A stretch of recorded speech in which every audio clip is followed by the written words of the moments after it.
Este es un contenido de Uninorte Académico. Suscríbete, aprende y comparte.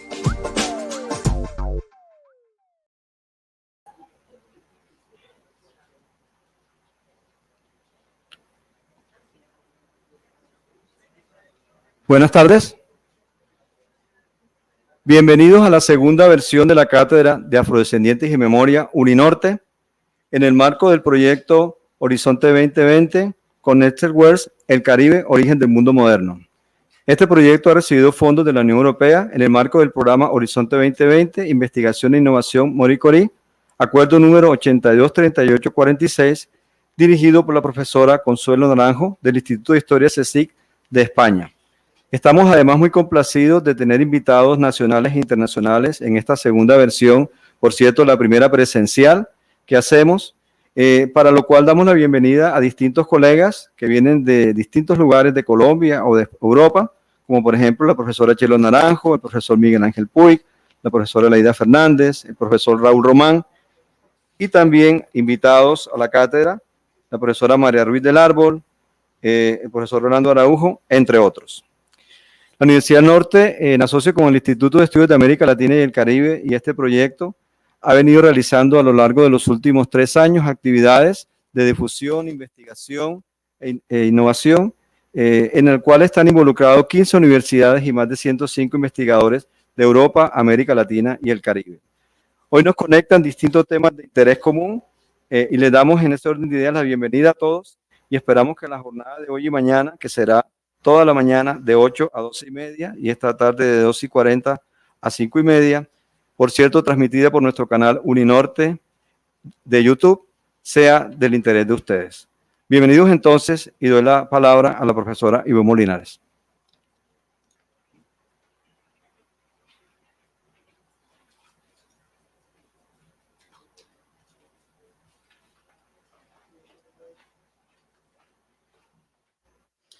Muy buenas tardes a todos y nuestros agradecimientos por su presencia. Vamos a dar inicio a nuestra segunda cátedra de afrodescendientes en lo que hemos denominado la sesión 1, que será moderada por mi persona, Ivonne Molinares, profesora de esta universidad. Y en primera instancia nos va a acompañar la profesora Chelo Naranjo Orobio, luego el doctor Miguel Ángel Puy Samper, luego Leida Fernández Prieto, y Raúl Román Romero para cerrar. Entonces damos inicio a esta sesión con la profesora Chelo Naranjo Orobio con el tema Esclavitud y racialización, el temor a la población negra en las Antillas, 1791-1850. La doctora Chelo Naranjo Orobio es doctora por la Universidad Complutense de Madrid. Es profesora de investigación del Instituto de Historia del Consejo Superior de Investigaciones Científicas. Ha sido directora del Instituto de Historia de 2011 a 2019 y del Centro de Ciencias Humanas y Sociales del CSIC. Actualmente es directora de Culture and History Digital Journal y miembro del Consejo de Redacción de varias revistas. En el Instituto de Historia es la directora del Grupo de Estudios Comparados del Caribe y del Mundo Atlántico. Ha dirigido más de 20 proyectos de investigación con financiación pública. Es miembro correspondiente extranjera de distintas academias, como la Academia de Historia de Cuba, la Academia Mexicana de Ciencias, la Academia Dominicana de Historia. También es directora de la colección Antilia en la editorial 12 Calles, coeditora de la Red Internacional sobre el Caribe y su historia en la Asociación Internacional de Americanistas. Sus investigaciones se centran en la historia social y cultural del Caribe en los siglos XIX y XX, con temas relacionados con la identidad en las Antillas, construcción de la raza, racismo, así como en las relaciones culturales, científicas, las migraciones y los exilios entre España y América. En sus libros cabe mencionar Cuba, otro escenario de lucha, la guerra civil y el exilio republicano español, Medicina y racismo en Cuba, siglo XX, racismo e inmigración en Cuba, los lazos de la cultura, el Centro de Estudios Históricos de Madrid y la Universidad de Puerto Rico, el rumor de Haití en Cuba, temor, raza y rebeldía, el eterno retorno, exiliados republicanos españoles en Puerto Rico, entre otros.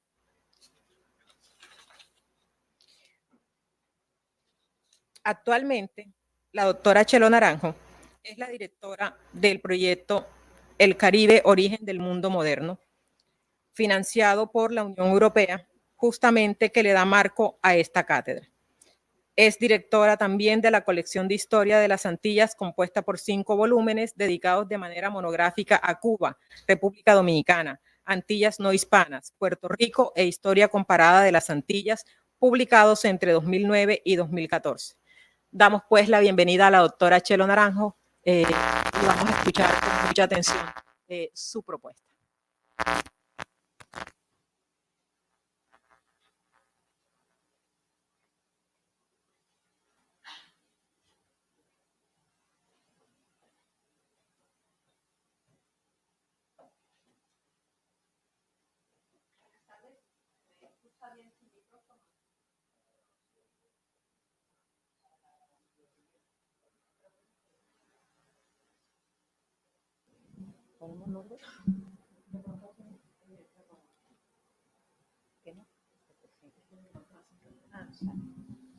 Buenas tardes, es un placer estar hoy con todos ustedes y especialmente quiero agradecer la invitación que nos envió la Universidad del Norte a través del profesor Roberto González, que es el investigador principal de este proyecto que estamos comentando, Caribe, Conectados, el Caribe como origen del mundo moderno.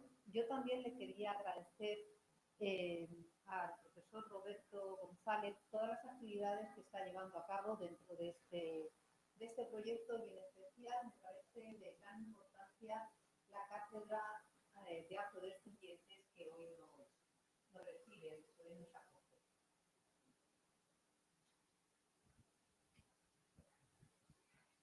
Bien, es la segunda etapa o el segundo año que se celebra justo esta cátedra. Se inauguró en agosto del año pasado con gran éxito y, como les decía, es un proyecto bastante interesante y necesario en las sociedades que han padecido la esclavitud, como es, por ejemplo, la sociedad colombiana. El tema que hoy les voy a presentar ya lo ha adelantado la profesora Ivonne, a la cual agradezco Molinares, a la cual agradezco su presentación, es relacionado con una de las consecuencias de la esclavitud en las Antillas hispanas. El olvido y el silencio, como todos ustedes saben, en la historia puede obedecer a sucesos traumáticos. A veces el silencio es el refugio de la memoria social que pretende buscar sanar con el tiempo. En otras ocasiones, con el silencio se pretende borrar aquello que se desea nunca hubiera pasado. De esta manera, con el silencio se deja fuera de la historia a quienes se piensa nunca tuvieron que existir. Con el silencio se deja también fuera de la historia aquellos acontecimientos que no queremos recordar. De ahí que el silencio esté cargado de significados que encierran tensiones, conflictos y miedos. Todos ellos guardan una relación y remiten al poder. La investigación que estoy desarrollando sobre Cuba, República Dominicana y Santo Domingo la inicio con la Revolución de Sandomán. Dicha revolución, como todos saben, a pesar de haber sido un parteaguas en la historia universal, fue silenciada, pero como voy a comentar, nunca fue olvidada. Esta revolución y la constitución de Haití como Estado independiente son dos acontecimientos que estuvieron siempre presentes en los discursos sobre seguridad pública. Dicho discurso sirvió para distintos fines. Las autoridades y los hacendados se escudaron en Haití para mantener el poder colonial y la esclavitud.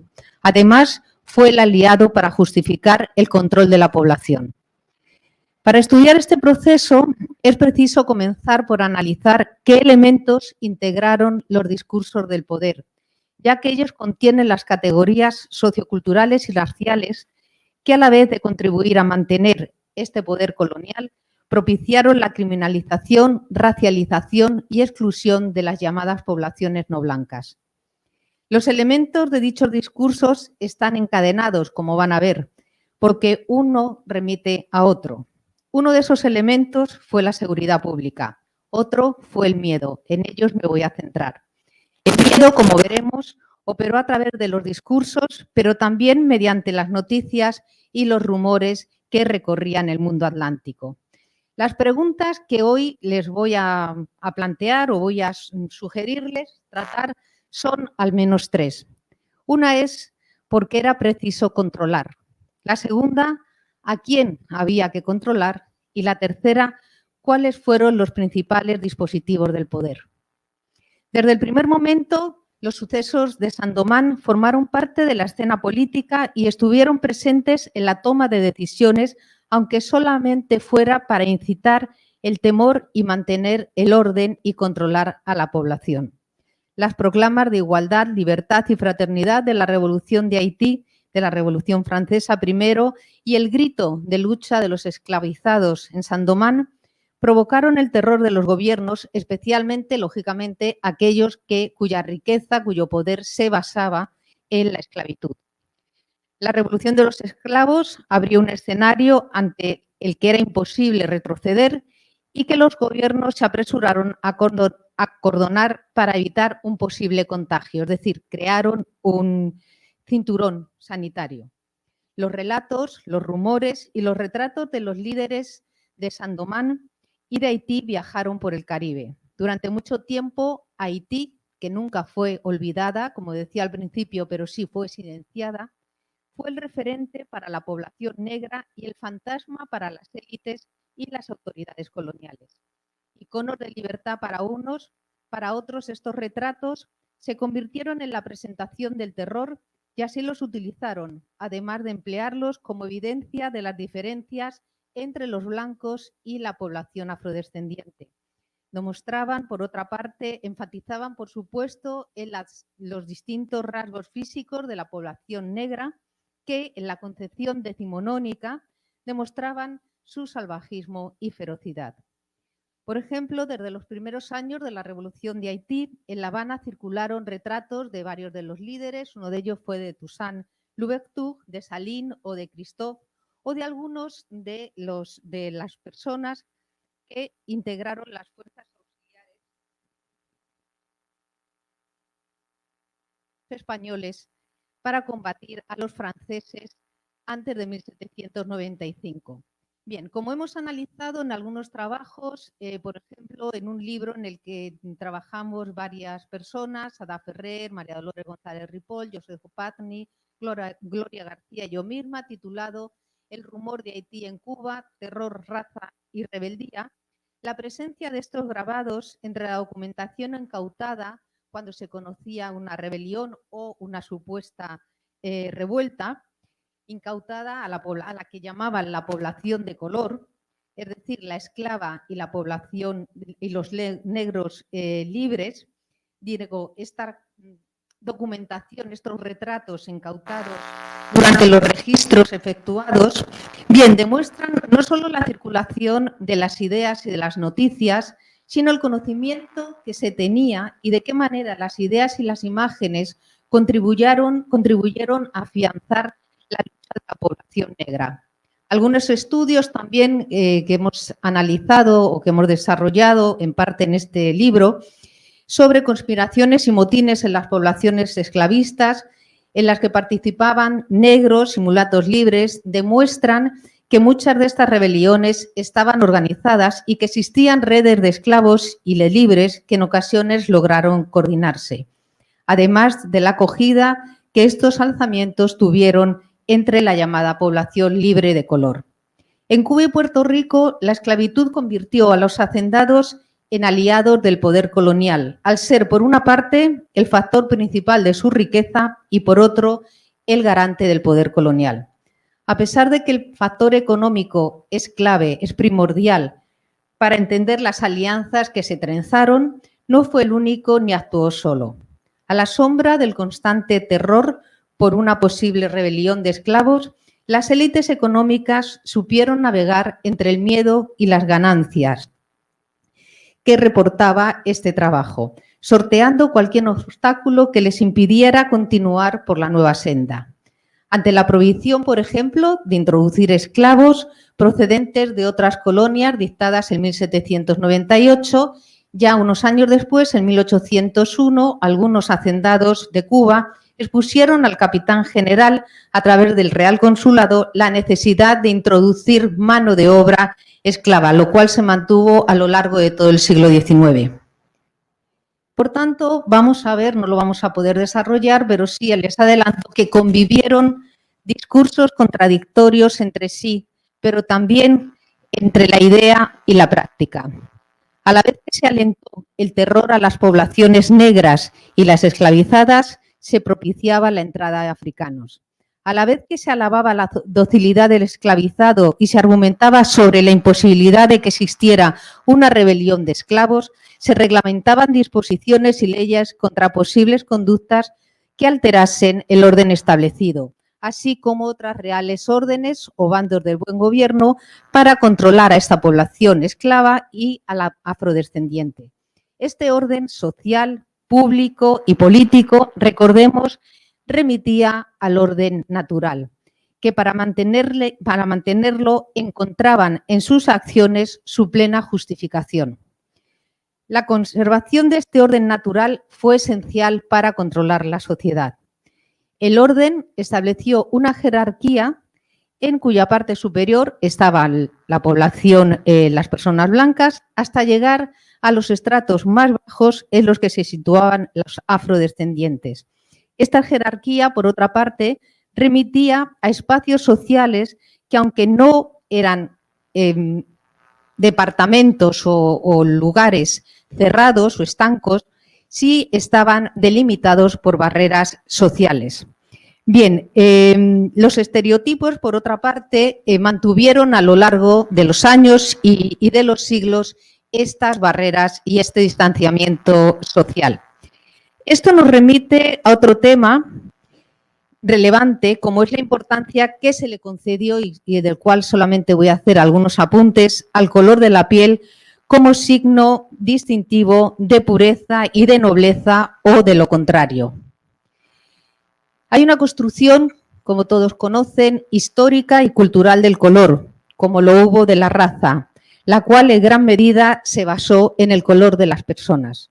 La fuerza de la línea del color se impuso como barrera entre los grupos, marcaba espacios económicos, sociales y culturales, e incluso llegó a delimitar espacios políticos. Esta línea estableció una posición entre el color, las llamadas poblaciones de color, y la población blanca. Siempre se piensa qué es la población de color y la tenemos clasificado, pero tendremos que empezar a pensar qué significa ser blanco y qué es la blancura. Se habla de la negritud, pero nunca se habla de la blancura. El color de la población blanca, desde una concepción cultural, remitía y remite a la nitidez, a la claridad y a la pureza. Como indican algunos historiadores y sociólogos franceses, en Breve Historia de los Colores, la blancura de la piel siempre ha funcionado como una señal de reconocimiento. Esta idea ha formado y sigue formando parte de muchos imaginarios nacionales en Europa y en América Latina, en los que de manera natural se vincula el color blanco a la pureza o con la capacidad de un pueblo para alcanzar el progreso y la civilización, no solamente en Europa y en América Latina, en Estados Unidos, en Canadá, en Asia, en África, etc. Bien, el color fue un elemento primario que sirvió, y sigue haciéndolo, para racializar a las personas. A la población negra también se la animalizó. Hay varios ejemplos de ello. No solo el nombre que recibieron algunos mestizos cuando se denominaba los mulatos o lobo, el zambo, coyote, que es la mezcla de mestizo e indio, o leopardo pardo. También se los animaliza cuando se presentan algunos hechos protagonizados por esta población al representarlos, su actuación como animales salvajes en la Revolución de Saint-Domingue. Pero volvamos a los discursos de poder y el miedo. Los discursos de dominación, articulados en conceptos y categorías culturales y raciales, contribuyeron a hacer del esclavo y de la población negra la otredad terrible, de la cual había que protegerse y defenderse. Uno de estos fines en los discursos fue suscitar el recelo y alentar el pánico. Para ello, había que identificar y hay que identificar de dónde procedía el miedo, qué rostros se le pusieron y cómo fueron representados. Uno de los medios que utilizo para analizar estas cuestiones es el estudio de los textos, informes, memorias, libros y artículos que circularon por el mundo atlántico sobre los esclavos y en general sobre la población negra. Al rumor, las noticias y representaciones gráficas de la Revolución de Saint-Domingue que construyeron y difundieron esta imagen sanguinaria de los esclavos, hay que sumar los escritos de distinta naturaleza y fines. Todo constituyó un importante recurso del poder. En este sentido, los informes, discursos, grabados, imágenes, memorias pueden ser considerados como artefactos culturales que albergan definiciones identitarias y marcan los diferentes espacios de los grupos que habitaban un mismo territorio. La forma narrativa, en cuyo fondo estaba el terror, tuvo una implicación directa en la sociedad y en la manera en la que se concibió, interpretó, aceptó o rechazó al otro. Y cuando hablo al otro me estoy refiriendo a la población afrodescendiente y a los esclavizados. La construcción que se hizo de estos grupos como bárbaros y salvajes hizo que durante muchos años la Revolución de 1791 no tuviera que explicarse por sí misma como un acontecimiento político y social. Como digo, las imágenes, los escritos, las noticias, también los bulos que circularon, fueron tomando cuerpo y reforzando la estigmatización de este grupo del que no era necesario señalar ni su procedencia ni siquiera su antigua condición en el caso de que hubieran sido esclavos. En ese sentido, hay que indicar que los escritos del finales del siglo XVIII y gran parte del siguiente fomentaron por una parte la creación de iconos del miedo y por otra contribuyeron a racializar a las sociedades esclavistas.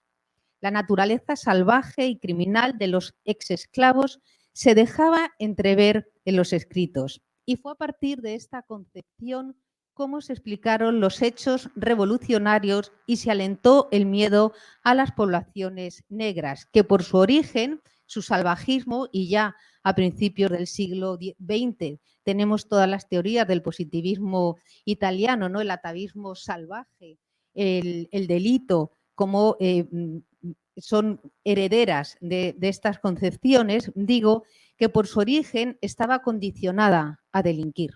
La construcción del otro se hizo a partir del terror ancestral al diferente y a África como espacio lejano habitado por salvajes y bestias.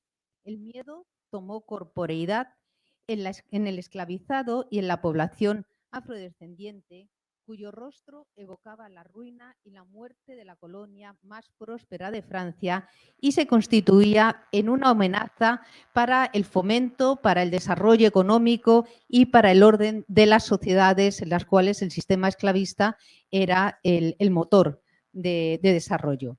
A nivel cultural, la construcción binaria de la sociedad, blancos y negros, se hizo a partir de otorgar a cada grupo características intrínsecas basándose en rasgos físicos y elementos culturales que les situaron en grados diferentes en la escala evolutiva, civilizados contra bárbaros o salvajes. El primitivismo y el salvajismo con el que las poblaciones no blancas fueron definidas hizo que resultara fácil atizar el pánico.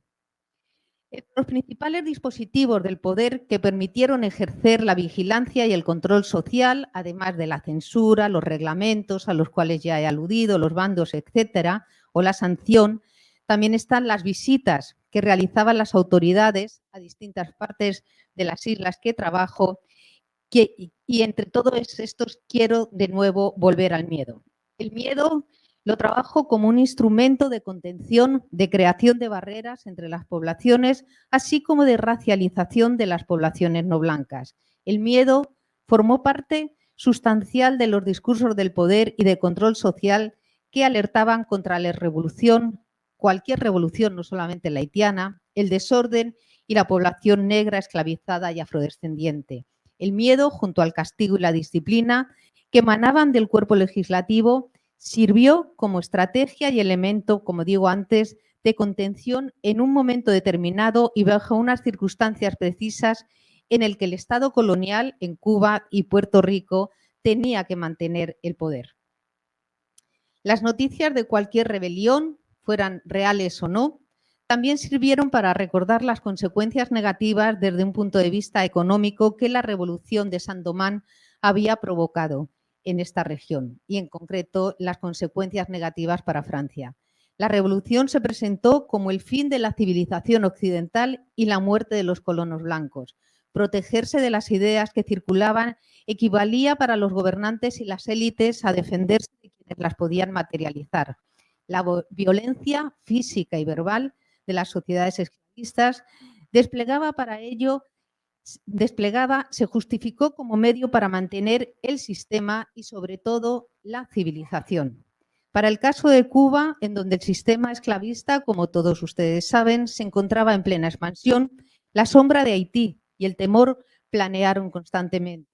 Las autoridades estaban convencidas de que las ideas revolucionarias habían prendido, contagiando y animando a los esclavos de toda el área a sublevarse. El pánico, por tanto, se apoderó de todas las autoridades, para quienes la seguridad política y el orden se convirtió en la máxima del gobierno, pero a la vez de que se apoderó, supieron manejarlo a su favor como un instrumento del poder. Bien, no sé cuánto voy de tiempo. Vale. Desde la Revolución de 1791, el fin del gobierno español fue proteger a sus dos posesiones antillanas para que no ocurriera, como decían los informes, la misma catástrofe que había cubierto de sangre y cenizas a la más grande y opulenta de las Antillas, refiriéndose a Saint-Domingue. Así lo reclamaban indignados los hacendados en el Ayuntamiento de La Habana el 13 de mayo de 1811, tras hacerse público los debates de las Cortes en torno a la esclavitud.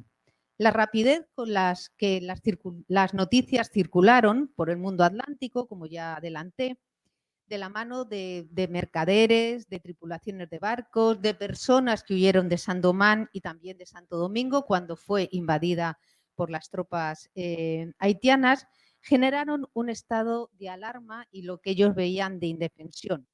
Unos eran testimonios de las vivencias, pero otros eran solo bulos y rumores. En otras islas y también en otras partes del Gran Caribe ocurrió algo similar. Por ejemplo, tras la entrada de Toussaint de Louverture en la capital de Santo Domingo, el que era gobernador y capitán general de Caracas, Manuel de Guevara Vasconcelos, escribió un interesante informe a las autoridades españolas en el que, además de alertar sobre la expansión del ejemplo haitiano y las consecuencias que podría tener para la monarquía, contraponía la revolución al orden representado por lo que siempre llamaban las naciones civilizadas. Unos años después, en 1802, el mismo gobernador, tras la rebelión que estalló esta vez en Guadalupe como oposición al restablecimiento de la esclavitud, volvió a insistir en sus informes a Madrid sobre la ola expansiva de la revolución del Guárico y decía: el predominio con el que el negro Todos Santos, era Louverture, va autorizándose hasta constituirse simultáneamente en un verdadero soberano según su última constitución y proclamas. De igual manera, lo hizo el entonces gobernador de Trinidad, José María Chacón, quien escribió impresionado y atemorizado al conde de Florida Blanca en términos similares. Decía así: allí se sabe que en las islas vecinas hay muertes todos los días y los colonos que quieren vivir en paz pasan a Trinidad a refugiarse, aumentando con ellos el peligro en que ponen a la isla. Son útiles por ellos y por los esclavos que aportan, pero me convierten en un centinela vigilante, encargado de observar y seguir las huellas y la conducta de cada uno. Con el mismo propósito, en 1804, el que era cónsul de España en Filadelfia, me estoy refiriendo a Valentín de Foronda, envió sus reflexiones al monarca sobre la situación que se vivía en todo el Caribe y decía: El favorecer a los negros es vigorizarlos, es reforzarlos y tal vez se pueda llegar su poder a intentar algún ataque a las islas españolas, protegidas de los mismos negros vasallos del rey. ¿No se les podía tratar, excelentísimo señor, como piratas a los que hacen causa común y favorecen a los piratas, a los enemigos de los hombres, a los antropófagos negros de la isla de Santo Domingo? Como vemos, todos los discursos del poder, todos los informes están cargados de estas categorías de las que yo antes les hablaba, categorías socioculturales que lo que ayudaron fue a racializar cada vez más a las poblaciones no blancas y a estigmatizar y, por supuesto, derivaron en la exclusión. Bien, además de estos informes de gobernantes y otras autoridades españolas, los testimonios de los emigrados y las noticias que portaban pues, comerciantes también fueron agentes de propaganda. He encontrado uno, hay un emigrando huido de Santo Domingo en 1805, el nombre es Gaspar de Arredondo Pichardo. Él huyó de Santo Domingo tras la invasión del ejército de Desalín para establecerse en Cuba y en concreto en la ciudad de Puerto Príncipe. En este libro reproduce con horror los sucesos vividos tras la llegada de los haitianos a Santo Domingo. Es un relato escrito en 1814 y el autor deja claro su objetivo, y es preservar la memoria de la matanza de miles de dominicanos en la región del Cibao perpetrada por el ejército haitiano. Bien, dice, este es el espeluznante relato del genocidio en Moca y en Santiago, escrito por un superviviente. El mensaje en esta obra es un mensaje de horror que el autor quiso transmitir y queda explícito en la cubierta, condicionando desde luego al lector antes de leerla. La cubierta, sobre el título de la memoria, aparece encabezado que a primera vista deja un mensaje de contenido y punto de vista del autor. Se llama Bicentenario del degüello. Bien, voy terminando y en resumen lo que quiero comentar es que los informes, lo importante de los informes a veces no son los hechos, ni siquiera si estos hechos, si estas dudas de rebeliones, estos rumores de revueltas fueron reales o no. Lo interesante, pienso yo, es la interpretación que de ello hicieron las autoridades para quien los esclavizados eran un factor de desestabilización del sistema.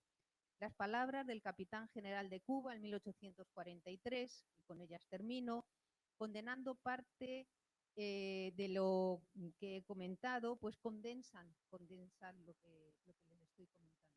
Decía así: entre tanta multitud de fincas rurales, con dotaciones crecidas de negros como hay en esta isla, nunca falta alguna que otra insubordinación, aunque no tenga origen premeditado, sino solo el natural odio a la casta blanca o el sacudir momentáneamente la sujeción y la dependencia en que vive. Muchas gracias.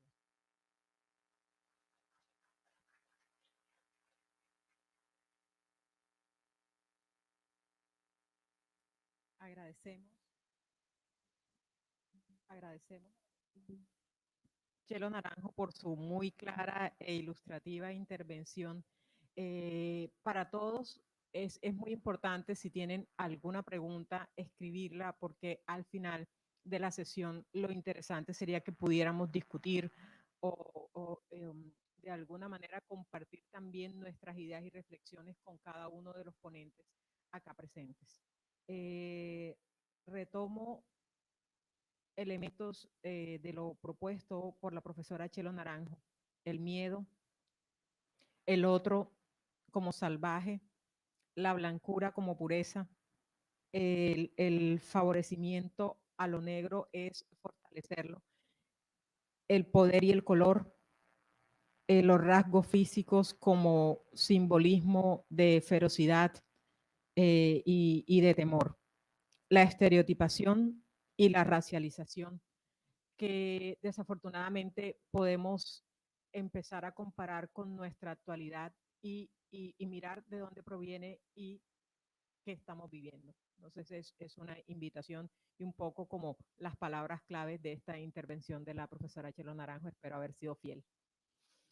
Bueno, Ahora vamos a tener con nosotros la intervención del profesor Miguel Ángel Puy Samper, quien es profesor de investigación del Instituto de Historia del Consejo Superior de Investigaciones Científicas, CSIC, académico correspondiente de la Real Academia de la Historia en España y correspondiente extranjero de la Academia Colombiana de Historia, de la Academia Mexicana de Ciencia y de la Academia de Historia de Cuba. En el 2020 recibió el premio Julián Marías de la Comunidad de Madrid a la trayectoria científica en Historia, Arte y Comunicación. Es autor, entre otros, de los libros Crónica de una expedición romántica al Nuevo Mundo, Historia del Jardín Botánico de La Habana, publicado en el año 2000, El Águila y el Nopal, la expedición de C.C. y Mociño a Nueva España, Sentir y Medir, Alexander von Humboldt en España en el 2007, Mutis al Natural, Ciencia y Arte en el Nuevo Reino de Granada, La expedición Malapacina, un viaje hacia el conocimiento y la modernidad, Historia mínima del evolucionismo del 2019 y Examen crítico de la historia, geografía del nuevo continente de Alexander von Humboldt en 2021, editado junto a Josefina. También editor junto a Chelo Naranjo Orobio de La esclavitud y el legado cultural de África en el Caribe y Color, raza y racialización en América y el Caribe en el año 2022. Bienvenido, doctor Miguel Ángel.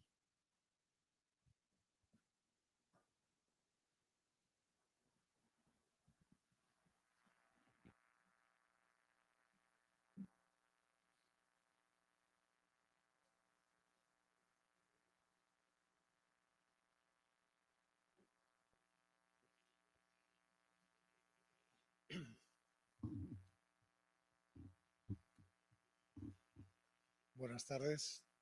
¿Se oye? ¿Sí? ¿Se oye? Buenas tardes. Bueno, en primer lugar, quería dar las gracias a la profesora Ivonne Molinares y al profesor Roberto González por la invitación de afrodescendientes que tiene lugar en esta Universidad de Barranquilla, esta Universidad del Norte, y a todos ustedes o a todos vosotros por haberos tomado la molestia de asistir a este ciclo de conferencias. En realidad, bueno, yo he titulado este tema Ciencia, Enfermedad y Racialización en el Mundo Esclavo. Forma parte de las dos líneas de trabajo que estoy realizando dentro del proyecto europeo que ya se ha comentado, que dirige la profesora Chelo Naranjo Orobio. Y, bueno, es, como digo, un trabajo que está todavía en progreso, o sea, va evolucionando según vamos investigando los distintos archivos de América Latina. Especialmente hemos trabajado el tema en Cuba, Puerto Rico y República Dominicana, y bueno, pues esperamos poder tener más adelante otros aportes, aunque también de forma comparada pues he incursionado también en historiografía, sobre todo brasileña. Bueno, lo que quería, bueno, plasmar unas cuantas ideas. La primera, como decía Alexander von Humboldt, al que he estudiado con bastante profundidad, hay una cita que a mí me gusta mucho, que hizo en 1826 en su ensayo sobre la isla de Cuba, ensayo político sobre la isla de Cuba, que decía, cito, «La esclavitud es sin duda el mayor de todos los males que han afligido a la humanidad, ya se considere al esclavo arrancado de su familia en el país natal y metido en los depósitos de un buque negrero, ya se le considere como que es parte de un rebaño de hombres negros que han sido apriscados en el territorio de las Antillas». Es decir, como una de las desgracias mayores que ha sufrido la humanidad. Según las estimaciones de David Eltis y David Richardson, en el periodo en el que se produce ese movimiento de esclavización de africanos, se calcula en torno a 12,5 millones de hombres que se esclavizan en territorio africano. Se produce este proceso de esclavización que tiene como características pues, la caza implacable de hombres africanos en sus poblados. A veces es verdad que con la colaboración de algunos jefes tribales, pero en cualquier caso se produce como un proceso más dentro de la mercantilización entre África, Europa y América. Es un proceso muy cruel donde al hombre africano se le despoja de todo rasgo de humanidad. Y como pueden ver ahí en este mapa, que es también de Eltis y Richardson, bueno, pues estas son las zonas un poco de extracción de la población esclavizada africana. Es la costa occidental de África, aunque luego esto se extiende a una pequeña zona frente a la costa de Madagascar, donde también hay un momento dado en que también se produce extracciones de hombres esclavizados. En cuanto a los destinos, como podéis ver aquí, el mayor es Brasil. Hay un flujo hacia Brasil tremendo dentro de estos destinos. Y el Caribe español también, bueno, con un 11%, pues es uno de los destinos importantes de este proceso.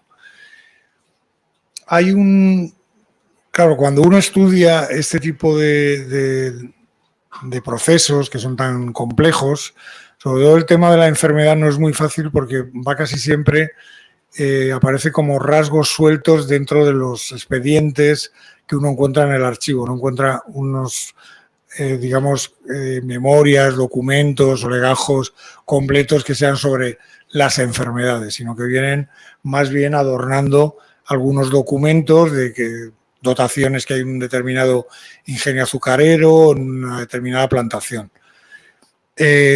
También he seguido un poco la pista a través de alguna literatura muy curiosa, como es de los propios médicos que atendieron algunas dotaciones de esclavos, otros que iban en los buques negreros, o llamados así negreros, y otra muy curiosa, también un poco cruel a veces, como las memorias de un tratante de esclavos, ¿no? En este caso un tratante francés, y que llegaba a firmar esto que veis aquí. Estos son marcas de las que se ponían a los esclavos en la piel, de una forma pues como si fuera casi como una ganadería, ¿no? No sé si en Colombia eso se practica, que les ponen una marca de hierro para saber la ganadería a la que pertenecen. Bueno, pues aquí había algo parecido, se les ponía esa marca, se llamaba el proceso de carimbo o carimbado, y la que aparece aquí en medio es el carimbo real, que era cuando pertenecían a dotaciones del rey, y cuando pertenecían a otro tipo de empresarios, digamos, los marcaban de otra manera. Y llegaba a decir, pues, este tipo de cosas que veis aquí, ¿no? Cómo se cuidaba, según él, de determinada manera a esos africanos que eran esclavizados en las costas de África, de manera que de alguna manera él intentaba justificar que no había ese maltrato del que siempre se les acusó. La realidad es que, bueno, eran hacinados en barracones en las costas de África, lo que se llamaban factorías, que muchas eran inglesas, portuguesas, holandesas. Hay que decir que muchas potencias europeas participan en ese proceso de esclavización, incluyendo a España también. Y, bueno, con presencia muy fuerte en algunos casos de los ingleses, porque España había negociado un tratado con ellos, con los ingleses, para hacer ese tipo de comercio a través de lo que se llamaba el asiento, ¿no? Que era un tratado comercial. Con respecto al buque negrero y en relación a las enfermedades, pues claro, la forma, ahí veis cómo iban hacinados en los buques negreros, iban en las distintas plantas del buque. A veces, según la época, se les dejaba salir a cubierta para que se aireasen, que pudieran moverse, sobre todo cuando se empieza a encarecer el precio de lo que llamaban la pieza de Indias. Hay que tener en cuenta que, aunque suene muy brutal, son términos que se aplican porque consideran a esas personas, las consideran mercancías. Entonces, una pieza de Indias era un hombre adulto, robusto y que era el que tenía mayor valor en el mercado en destino en América. Sobre testimonios, hay también algunos testimonios pictóricos. Este lo he traído porque a mí me encanta, que es una pintura de William Turner, del pintor inglés, donde lo que intentó fue denunciar en ese estilo tan bonito que tenía de representar el mar y las marinas de los barcos, la tragedia de un barco, el Zong, que sufrió pues un asesinato masivo de parte de la carga de población africana que llevaba, debido a un factor que ocurre en más ocasiones, que es cuando un barco negrero sufría, por ejemplo, problemas de agua o de falta de alimentación, pues parte de la población africana esclavizada era arrojada por la borda sin ningún problema. En algunos casos, cuando se produce la prohibición por parte de Inglaterra en los años 30 de la trata negrera, no de la esclavitud, pero sí de la trata, de ese comercio, también sucede esto. Cuando ellos ven que aparece un barco que lo que hace es perseguir esa trata, pues a veces se deshacen, entre comillas, de la mercancía prohibida que transportan.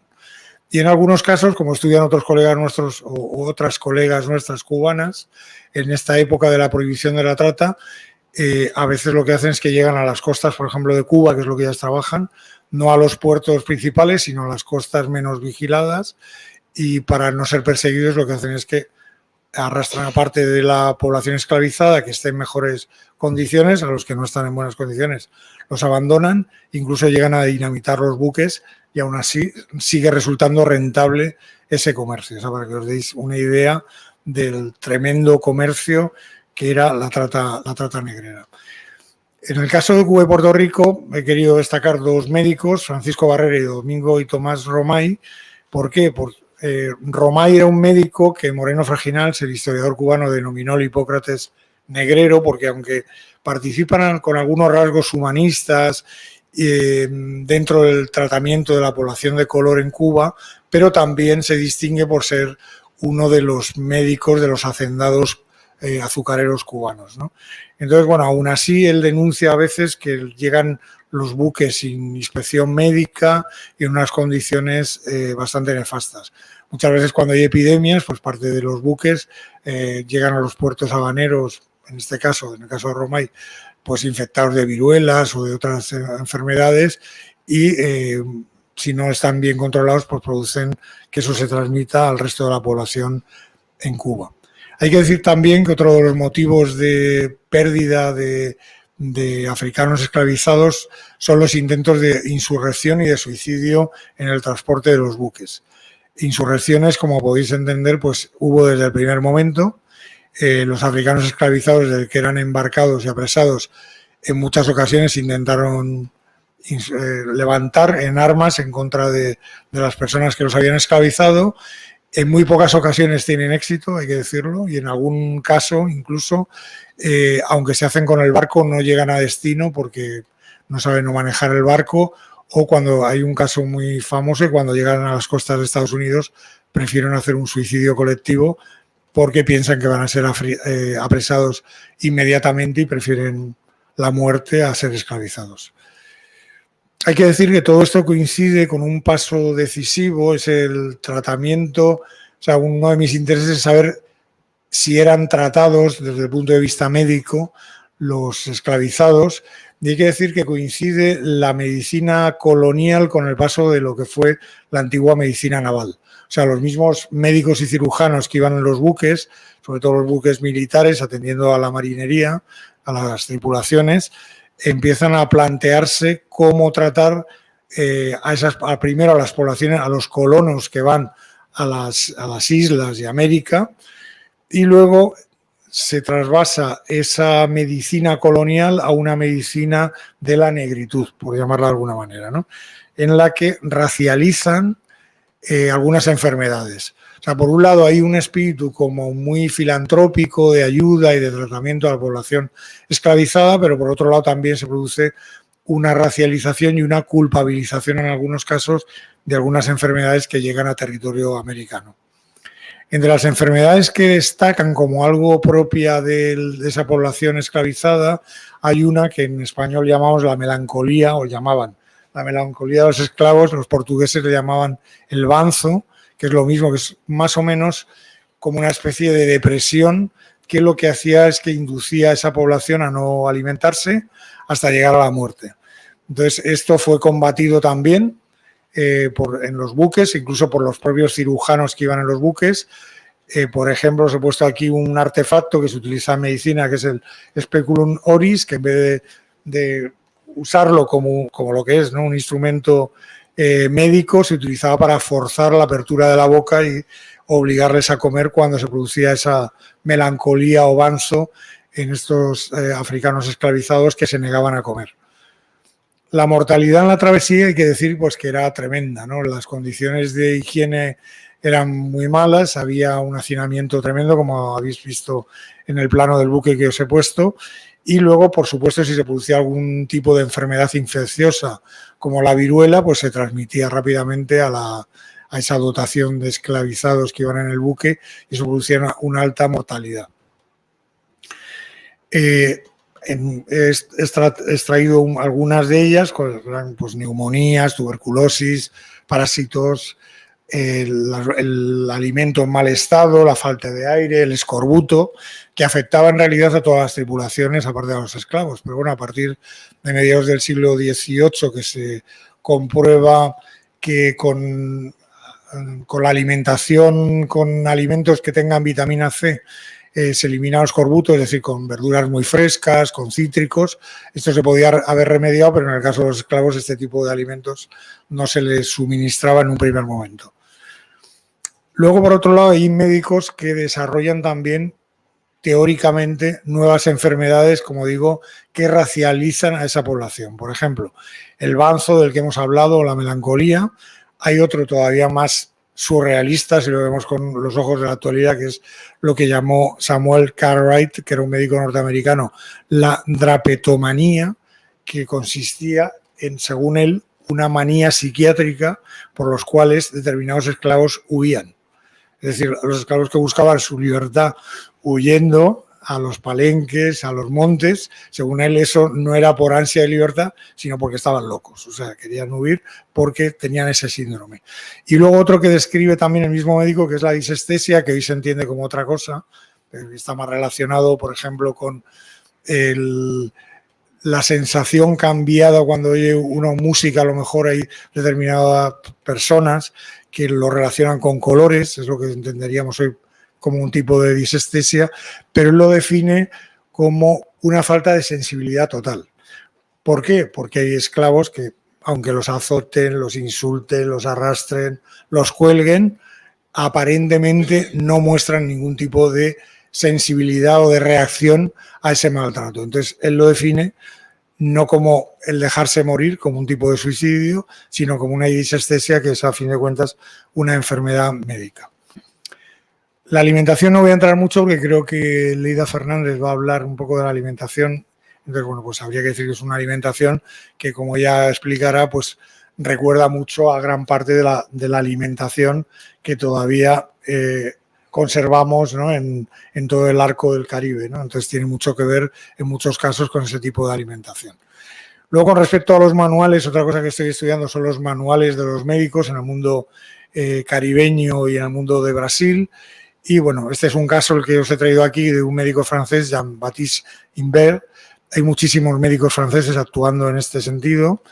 Y bueno, pues lo que tiene de curiosidad, aunque él se declara como un gran filántropo que se preocupa por las enfermedades de los esclavos y de los trabajadores de las haciendas brasileiras que están muy alejadas de Río de Janeiro, en realidad el primer capítulo es impresionante porque lo que hace es dar instrucciones de en qué debe fijarse un hacendado para comprar un africano esclavizado en un mercado de esclavos. Luego, es muy importante también, claro, en este sentido del mercado de esclavos, otra de las cosas que se fijaban era lo que llamaban las tachas, que son como los defectos. Lo curioso cuando uno entra a ver ese tipo de tachas o defectos, aparentemente médicos, como puede ser pues que a alguien le falte una extremidad o que sea tuerto, alguna cosa así, es que aparecen tachas de lo que ellos consideran tachas de tipo moral. Es decir, a veces hay una venta de un africano esclavizado y dicen, bueno, físicamente es perfecto, pero como tacha tiene tendencia a ser ladrón, a ser soberbio, a ser embustero, libertino o haragán, o tiene esa manía de huir. Entonces todo eso lo consideran como una tacha y eso lo que hace es que baje el valor de mercado en los puertos donde se vendían esclavos en América. Sobre la salud en el ingenio, muy rápidamente hay que decir que bueno, el principal problema con respecto a las patologías proceden del propio maltrato que hay en los ingenios, tanto por el maltrato físico cuando no desarrollan el trabajo como quieren los capataces o los dueños de los ingenios o las haciendas, y luego enfermedades también, bueno, pues por sobreexplotación o, como en este caso que describe Moreno Fraginals, pues heridas, golpes, quemaduras y luego, bueno, pues llagas, bubas, tumores e incluso el cansancio que llega a exterminar parte de la población. Sabemos que, por ejemplo, desde el momento en que llegan buques esclavos en las Antillas españolas, más o menos la esperanza de vida es de en torno a 7 años, desde el momento que desembarcan. En contraste, por ejemplo, con Jamaica, que son 13 años, y otras colonias francesas, ¿no?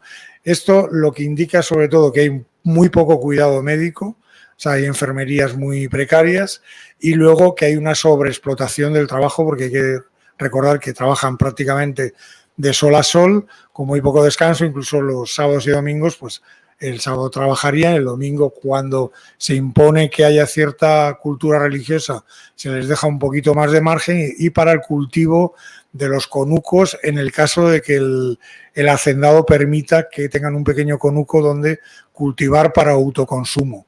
Muchos de esos elementos que, como decía antes, forman parte de la alimentación caribeña.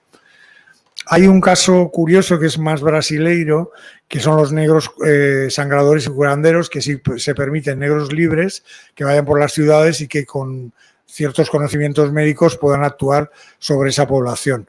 En el caso de las colonias españolas, en realidad lo que hay son médicos que hacen la visita a esos ingenios y haciendas y luego sí se sabe que hay permiso para sobre todo mujeres curanderas que traen ese conocimiento incluso desde África y han utilizado o transponen ese conocimiento que tienen de plantas que suponen la curación de heridas, por ejemplo, la sustituyen por plantas autóctonas de Cuba, Puerto Rico o República Dominicana.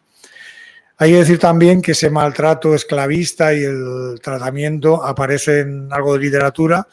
Aquí pongo de ejemplo, pero voy a pasar rápidamente, el relato de un esclavo llamado Francisco, donde se dice cómo sus propias compañeras del ingenio le dan a oler un aguardiente, le tratan con hierbas y se destaca sobre todo que es una manera mucho más eficiente de curarle que cuando actuaban los cirujanos o barberos con poco conocimiento médico, que a veces lo que hacían era acentuar la enfermedad y matar realmente a los esclavos, ¿no? Porque utilizaban una medicina galénica muy agresiva. El cimarrón de Miguel Barnet es otro caso, si lo queréis ver, en una novela muy interesante, que también describe pues cómo eran las curaciones en esas enfermerías y un poco la manera de actuar. Y luego la protección. Aparentemente había una protección legal que viene del Le Code Noir francés, que luego se trasvasa al mundo hispano a través de los códigos de Santo Domingo, de Puerto Rico y algunas disposiciones de ordenanzas, donde se supone que los enfermos, incluso los esclavos que lleguen a ser muy mayores, lo cual era raro, debían estar protegidos por sus amos, incluso pagando lo que costara la atención médica o el internarlos en algún tipo de hospital. Esto sobre el papel existía, lo que pasa es que siempre, como sabéis también, pues hubo muchas disrupciones entre lo que era lo legal y lo real. O sea, eso pasó con las leyes de Indias también, el trato a los esclavizados indígenas, donde las leyes de Indias en gran medida protegían la vida y la salud de la población indígena, pero la realidad es que en muchos territorios seguían trabajando en minas y en la agricultura de manera pues prácticamente esclavizada, ¿no? Estos eran los códigos. Y luego el tema del suicidio, al que yo le he dedicado ya una monografía más específica, es bastante curioso porque, claro, generalmente los hacendados lo dan como resultado de un trastorno mental, pero la realidad es que no es así. O sea, hay algún caso, de hecho, pero generalmente está mucho más relacionado con procesos de insurrección y contra los hacendados, ¿no? Hay además un factor también religioso, aparte del que estaba contando, bueno, de maltrato también, por ejemplo, el suicidio de las esclavas domésticas, que está muy documentado, es por ese maltrato y abuso que hay en las ciudades. Y luego hay un factor religioso que también lo quiero apuntar, que yo lo apuntó un antropólogo cubano, Fernando Ortiz, que es que en algunas de estas etnias, por ejemplo los mandingas o los lucumíes, tenían una idea animista de que no había esa distancia tan clara como pensamos en las sociedades occidentales entre la vida y la muerte o la otra vida, sino que hay una conexión mucho más directa. Entonces ellos pensaban que mediante el suicidio se escapaban del trabajo esclavo y además volvían a la tierra madre africana. Con lo cual, bueno, pues había ritos por los cuales, por ejemplo, los mandingas hacían rituales de suicidio colectivo, lo cual pues prácticamente a veces arruinaba algunas haciendas en el caso de Cuba, ¿no? Y de hecho los hacendados a veces tomaban represalias con el resto de la dotación para evitar ese suicidio colectivo, ¿no? Y luego, por último, no voy a entrar en todos los tratados que estudiando, ¿no? de llamaban ellos la medicina de los esclavos, que son muchas, ya he dicho, como sobre todo medicina francesa, aunque también anglosajona, inglesa norteamericana. Pero hay un caso que sí es interesante porque es el primer médico, Henri Dumont, que es un médico francés que circula por todo el Caribe, pasa unos años en Cuba, donde llega a ser académico de la Academia de Medicina de La Habana, luego se instala en Puerto Rico y desde Puerto Rico realiza un tratado sobre patología comparada de los esclavos. Entonces ahí lo que intenta es ver si hay características claramente asociadas no solo a la población negra, sino a determinadas etnias de origen africano. Entonces eso lo que tiene como objetivo es eso, hacer como una patología de esa medicina de la esclavitud que se está desarrollando en esa época, que como digo también tiene un componente positivo, pero también uno muy negativo de racializar a veces enfermedades que en realidad no pertenecen a ninguna raza, entre comillas, sino que son propias de la humanidad. Actualmente, ya para terminar, hay que decir que sí es verdad, y esto se discute mucho desde el punto de vista de la biología actual, si existen razas o no dentro de los, digamos, de la especie humana. Entonces, la conclusión desde el punto de vista biológico es que no tiene mucho sentido, porque yo con un compatriota mío español puedo tener mucha más distancia genética que con un nigeriano, por ejemplo. Esto está comprobado así por la genética.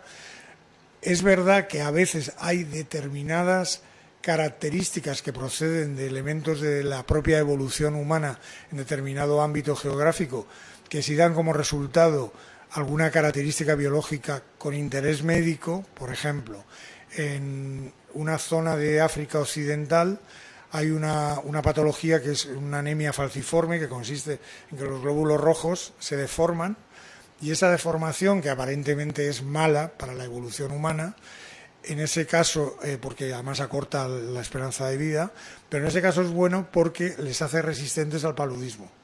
Entonces se ha desarrollado así, esto es muy darwinista, yo lo soy, porque esa patología favorece una resistencia a una enfermedad que arrasa a la población africana, ¿no? Entonces, ese tipo de cosas sí se dan, lo cual no quiere decir que haya que hablar entonces de razas por ese motivo, sino que hay variedades poblacionales que han evolucionado de determinada manera en un ámbito geográfico, y entonces tienen algunas características que desde el punto de vista médico pueden ser interesantes para el propio tratamiento.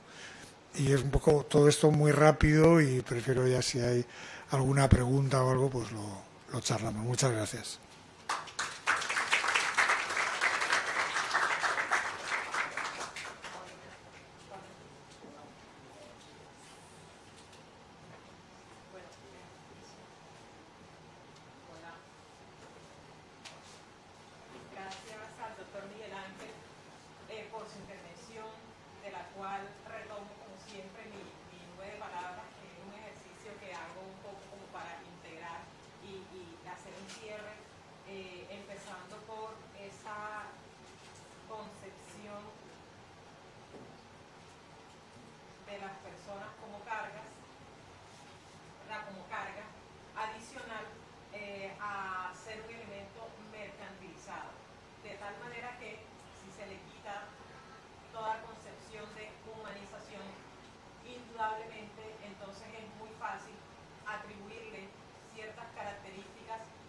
Justamente a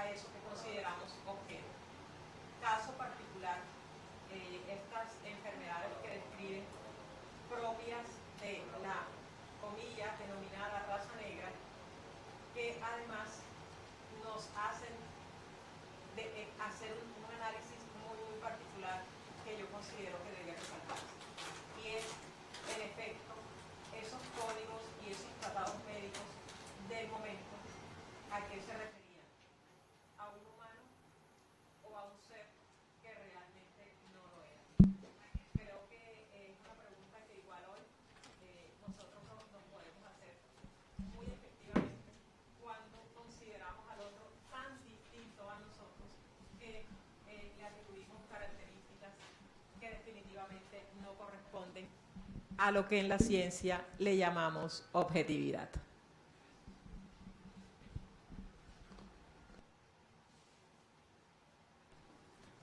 Continuando con nuestra jornada de la tarde, ahora contaremos con la intervención de la doctora Leida Fernández Prieto, quien es investigadora también del Instituto de Historia del Centro de Investigaciones Científicas de España. Dentro del grupo de estudios comparados del Caribe y mundo atlántico, ella estudia los legados etnobotánicos de la esclavitud atlántica y los procesos de producción y circulación del conocimiento científico en agricultura tropical en el espacio del Caribe hispano en los siglos XIX y XX. En la actualidad, Leida Fernández también hace parte del proyecto europeo Connect Caribbean, el origen del mundo moderno, coordinado por la doctora Consuelo Naranjo Orobio. Entre 2015 y 2016, ella fue estudiante visitante en el David Rockefeller Center de Estudios de América Latina de Harvard University, así como investigadora visitante del Centro de Estudios Latinoamericanos y Caribeños en la Universidad de Nueva York entre 2009 y 2010. Leida Fernández es autora de Cuba Agrícola, Mito y Tradición en Cuba, 1878-1920. Espacio de Poder, Ciencia y Agricultura, el Círculo de Hacendados de la Isla de Cuba, 1878-1917, publicado en el año 2008. Y también de numerosos capítulos de libros y artículos, como por ejemplo, el más reciente, El barco de esclavos, situando las provisiones en el comercio ilegal del Atlántico negro español, dentro del libro Sometidos a la esclavitud, los africanos y sus descendientes en el Caribe hispano, editado por la doctora Chelo Naranjo Orobio y publicado en Colombia por la Universidad del Magdalena en el año 2021 como parte de los resultados de este gran proyecto académico que nos acoge. Bienvenida, Leida.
¿Sí?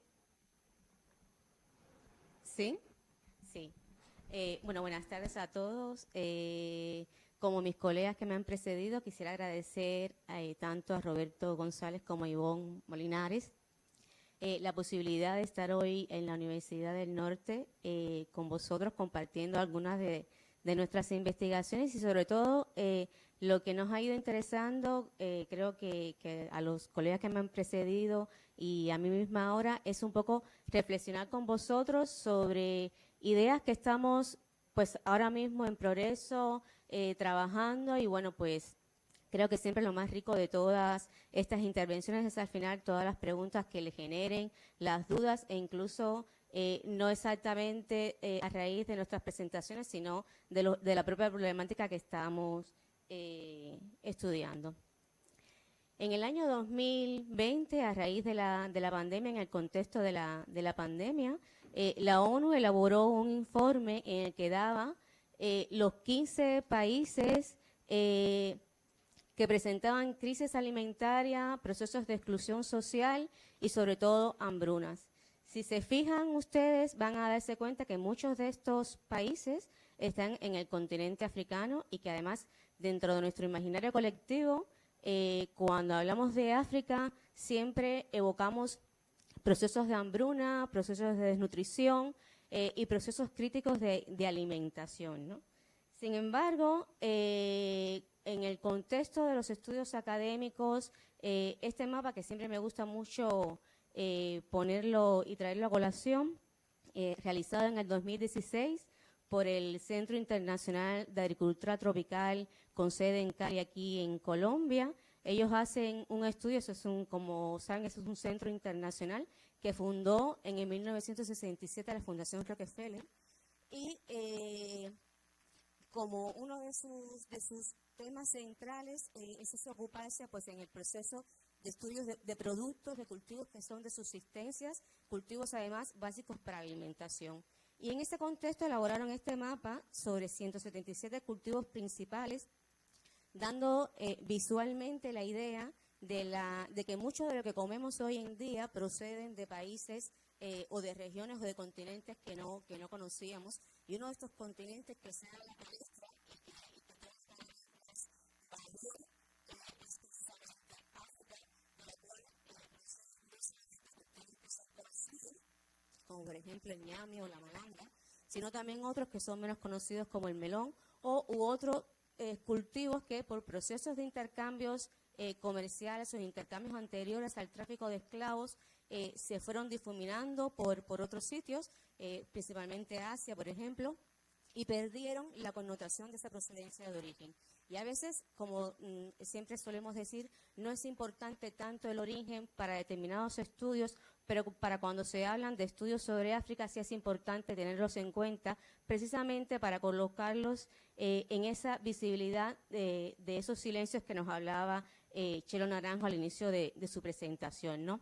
Y sobre todo para ver los contrastes en que un continente que evoca tanta hambruna, sin embargo, fue tan importante para aportar productos de consumo básico como son los conocidos, bueno, en Cuba se conocen como viandas, pero bueno, son tubérculos que son esenciales para el consumo alimenticio hoy en día. Esta cantidad de plantas que los estudios hoy remarcan con la cantidad nada desdeñable de más de 2.000 plantas, frutos y tubérculos, tuvieron diferentes, que llegaron de África a América, tuvieron diferentes introducciones y uno de los momentos de mayor introducción fue sin duda el tráfico de esclavos. No sabemos cuál fue el final de muchas de esas plantas, ni siquiera tenemos idea de lo que pudo pasar con ellas, algunas prosperaron, otras no. Otras son objetos de estudios importantes para determinados historiadores de un campo que está emergiendo con fuerza y en el cual yo me inscribo, que es el estudio de los legados etnobotánicos y que traen a colación también pues cuál fue la importancia de muchas de los cultivos africanos, pero también de los estilos de preparación de una cocina que después se ha identificado como una cocina afrocaribeña o afroamericana o afrodescendiente. De hecho, ustedes tienen un ejemplo muy cercano, que en el año 2014 el libro de recetas de San Basilio Palenque ganó un premio mundial de la cocina. Uno de los casos muy poco menos visto, porque casi siempre no tenemos esa posibilidad de poderlos constatar en la práctica, ¿no? Como les decía, muchas de estas plantas tienen su origen en el tráfico de esclavos. No podemos estudiarlas todas, ni siquiera podemos tener idea de lo que han pasado, pero en el caso de Cuba, que es donde yo más me concentro en esta intervención, es uno de los estudios que yo diría que es una asignatura pendiente. Tenemos pocos estudios sobre ellos y desconocemos qué pasó en los barcos de esclavos, qué alimentación se produjo, qué riqueza nos pueden dar los estudios de provisiones, y en ese sentido, pues, es uno de los trabajos que estamos ahora mismo en progreso dentro de las líneas de investigación que desarrolla el proyecto Connective Work que dirige Chelo Naranjo. Casi siempre, por supuesto, hay que insistir en primera instancia en la tragedia humana que hablaba Miguel Ángel, de más de 12 millones de africanos esclavizados en las condiciones en que llegaban, con la alta mortalidad que tenían estos barcos de esclavos, pero también, si queremos rescatar esta historia de la que queremos contar, estos pedazos de historia que se han ido quedando por el camino, tenemos que volver también a ver lo que se llama la cultura material dentro del barco de esclavos, qué pasaba con estas provisiones y dónde iban colocadas, ¿no? Esta, por ejemplo, es una muestra que está en un museo británico sobre un abolicionista que se dedicó a hacer recorrido por los diferentes puertos británicos donde se realizaba el tráfico de esclavos, con la idea, llevaba una maleta, y en su maleta llevaba pues los diferentes semillas o los diferentes artefactos que se llevaban en los barcos de esclavos para iluminar a la audiencia de lo atroz que era este comercio y darle fundamentos visuales y prácticos también a toda su teoría, o sea, a sus discursos abolicionistas, que al final fue tan importante, fue uno de los abolicionistas más importantes británicos, que hay un museo dedicado a ellos. Los casos que yo les voy a mencionar, cada uno de ellos por sí mismo generan muchísimas preguntas y son riquísimos para poderlos pues discernir y como digo yo, o sea, hundirse en ellos y sacar todas las posibilidades de lecturas que tienen. Por supuesto no lo voy a hacer aquí. Mucha de esta documentación, lo que sí me interesa decir es que proceden de archivos británicos, archivos españoles y también algo que hablaba también Miguel Ángel sobre las memorias de tratantes o memorias también de médicos, memorias de naturalistas, que no son muy usuales, pero que sí, cuando uno empieza a unir todas estas lecturas y ponerlas en el mapa de nuestro conocimiento, pues van aportando quizás no lecturas fundamentalmente cerradas, sino tendencias, que es como yo más lo suelo mirar, y sobre todo hilos por donde ir un poco escarbando y buscando estos rastros de qué pasaron con estas plantas o con estas cosas. En el día de hoy, lo que me interesa compartir con vosotros es sobre todo qué pasaba en el barco de esclavos, verlo como un...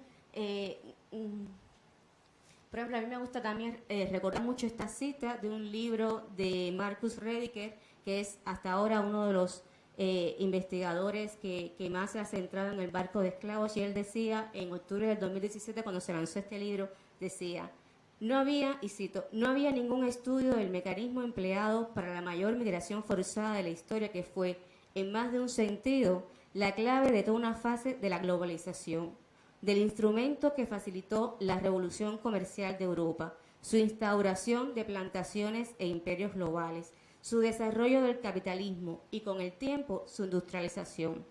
En resumen, el barco de esclavos y sus relaciones sociales moldearon el mundo moderno, pero su historia sigue siendo desconocida en más de un sentido. Es precisamente siguiendo esta línea de la necesidad de centrarnos en el barco de esclavos, qué estaba pasando, cómo era su vida, lo que intento ver a través de los ejemplos que les traigo a colación.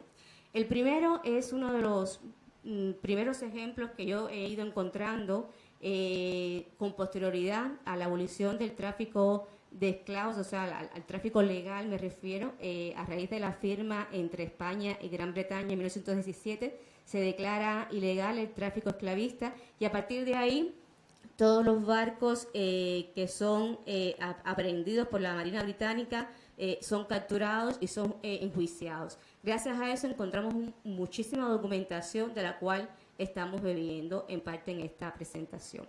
En este caso se llama el barco en Nuestra Señora de las Nieves. Es muy interesante por varias razones. Primero, porque este barco hacía el comercio entre Santiago de Cuba y Gallinas, que es uno de los principales enclaves de factorías de españoles en África, en la costa occidental de África. ¿Por qué digo que es interesante? Porque la mayoría de la documentación se centra en La Habana y en el centro de Cuba, pero tenemos poca documentación con respecto a lo que llama el este de Cuba, y en este caso Santiago de Cuba, que lo que hemos ido encontrando que era un punto bastante activo en lo que era el tráfico de esclavos. Este caso además fue apresado con una importante carga de niños, y en sus relatos realmente son impactantes las historias en las que llegaban estos niños, en las que fueron encontrados. Pero también es muy interesante porque nos arroja para los estudios de las provisiones y de los alimentos varias cuestiones. En primer lugar, nos indica el capitán, que era de origen catalán y que había llegado a Cuba, a Santiago de Cuba, para trabajar en un negocio comercial, en una tienda comercial de su tío, que luego se enrola en el comercio de esclavos.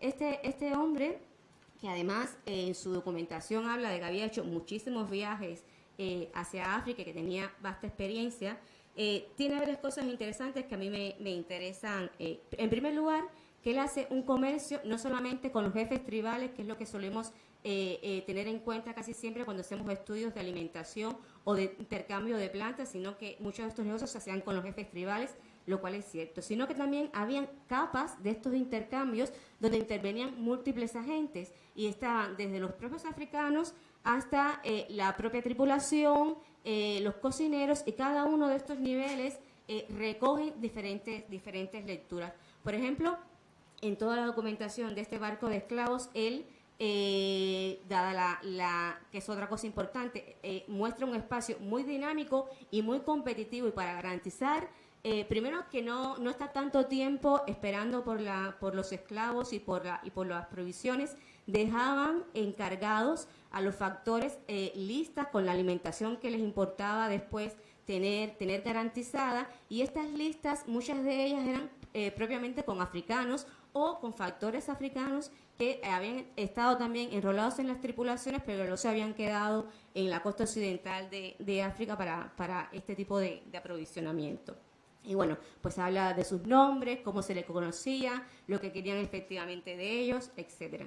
Y luego también tiene otra cosa muy interesante, y es que una de las fuentes que también podemos utilizar para el estudio de identificar estos alimentos son lo que yo he dicho, o sea, lo que menciono como tratados de interlocución, que eran tratados, le pongo este nombre, pero podrían tener otro nombre, más informal quiero decir, hechos por los propios capitanes de esclavos, capitanes de barcos de esclavos, para poderse comunicar con los diferentes factores, con los jefes tribales, y hacerse entender entre unos y otros, pues utilizaban las cosas más importantes que más prioridad le daban para poderse entender. Y por eso es interesante, porque dentro de estos textos encontramos rápidamente las provisiones, o sea, cómo iban identificando qué tipo de provisiones querían llevar en los barcos de esclavos, y que muchas de esas provisiones no solamente eran de origen africano, sino que iban destinadas fundamentalmente al consumo de los esclavos. Y bueno, pues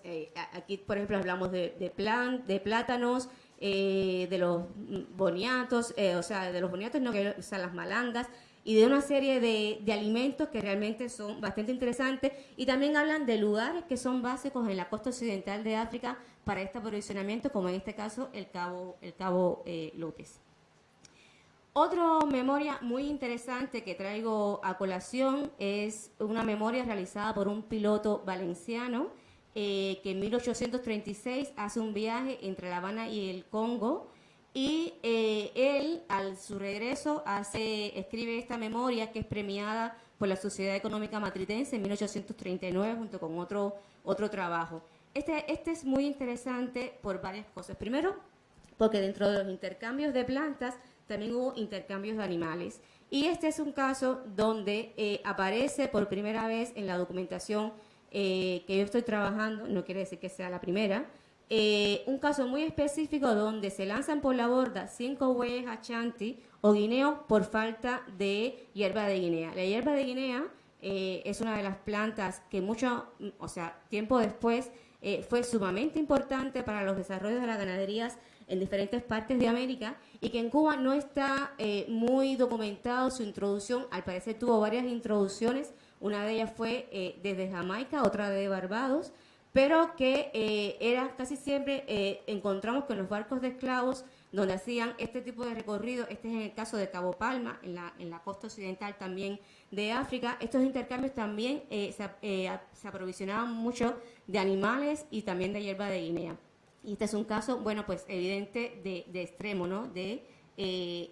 Donde tienen que lanzar por la borda estos animales. Y luego también es importante esta memoria porque nos da otro nivel de intercambios ya básicamente con el capitán del barco de esclavos, que en este caso él dice que es africano, y también con el cocinero que era africano. Y en este caso la documentación es realmente chocante por el nivel de burla con que él va relatando cada episodio de lo que va viviendo con este capitán africano y con el cocinero, como el cocinero, él dice que se burlaba de los otros africanos porque tenían otras características, y también involucra las diferentes picarescas que utilizaba la tripulación para hacerse de provisiones. Al final, este barco termina cargado pues con ajíes, con arroz, con diferentes provisiones gracias a esas artimañas que iban haciendo y que él va relatando, ¿no?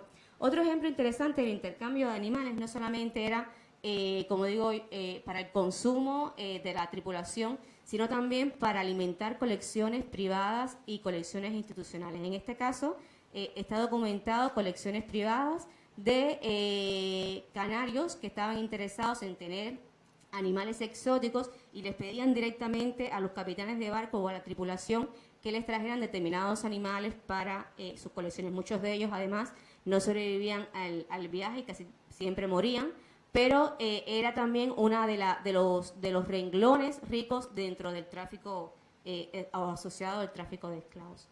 El otro ejemplo que les quiero traer es el Veloz Pasajera. Esto también ocurre en los años 1830.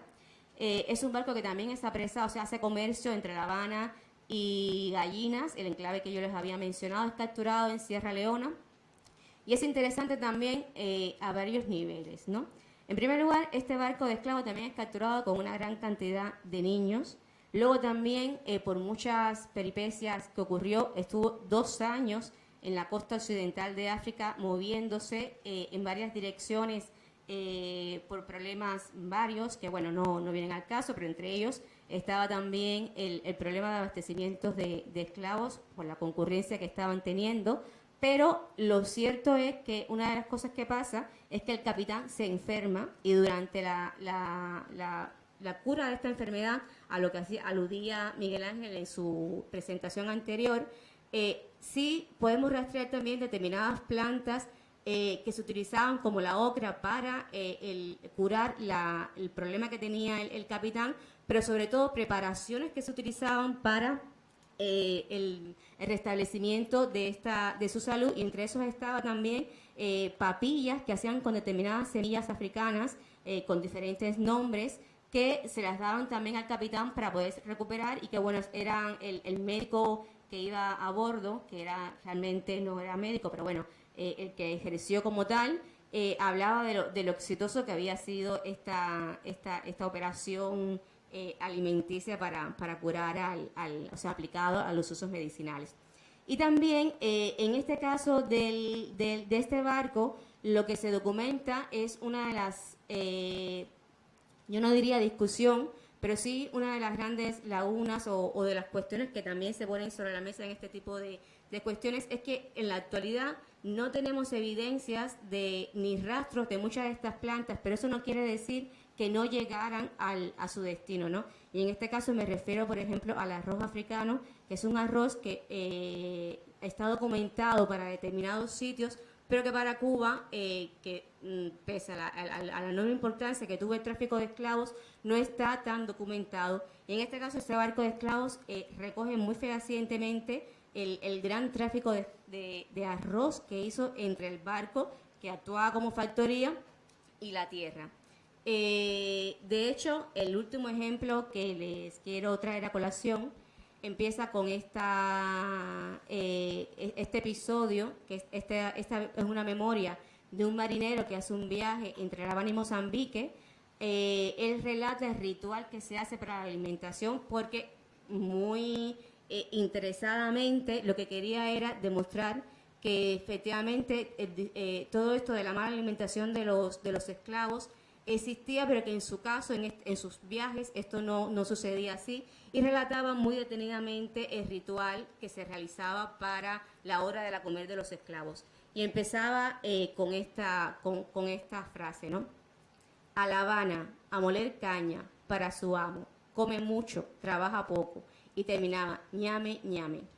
Esta memoria que les comento, que se hace en 1844, Lo que es interesante también porque hablaba que dentro de la alimentación importante que se le daban era el arroz como uno de los elementos básicos, además de frijoles, y también se les daba ciertos ñames y ciertas bebidas para acompañar la alimentación. Además separaban a los hombres de las mujeres y a los niños también.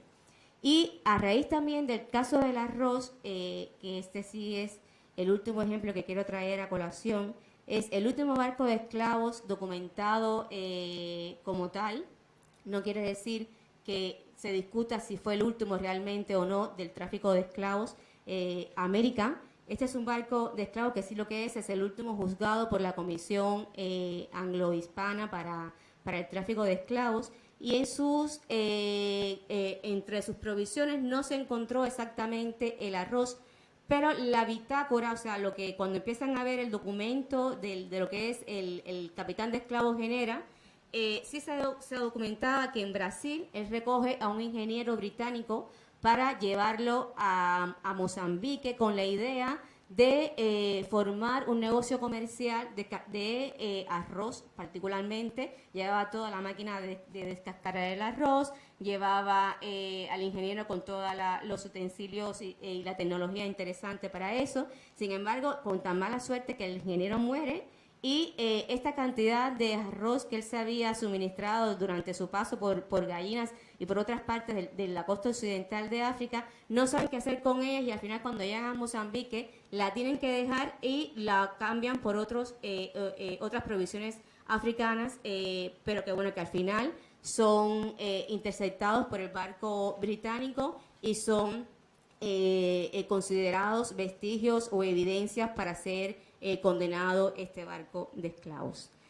Lo que quiero decir con estos estudios es que a veces suelen ser estudios que nos hacen estar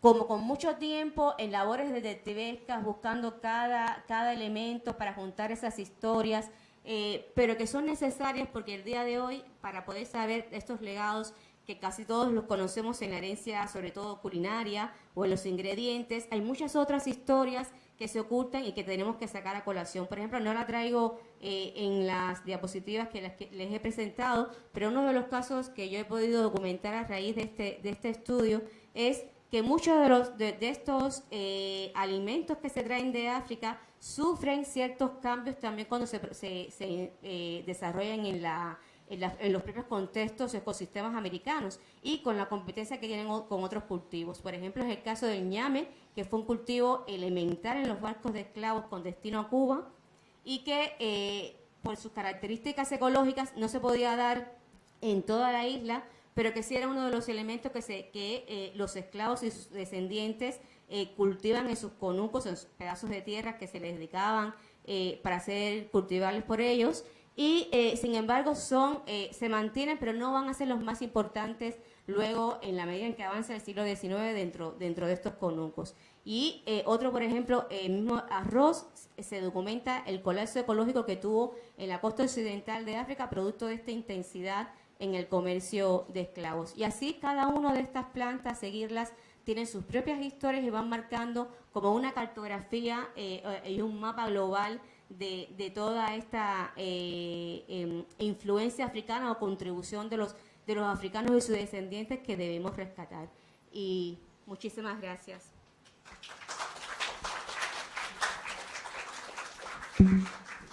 Bueno, muchísimas gracias a Leida Fernández Prieto por su intervención, por demás interesante en el sentido de entender que a partir del comercio de esclavos, digamos, hubo otros intercambios. Ya vimos incluso en la significación, digamos, de algún tipo de plantas, y especialmente Leida estaba haciendo alusión al arroz africano.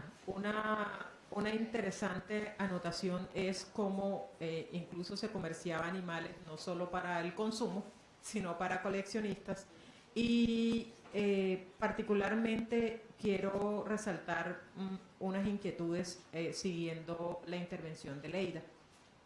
Y es en esa separación de edades para alimentar a los esclavizados que viajaban,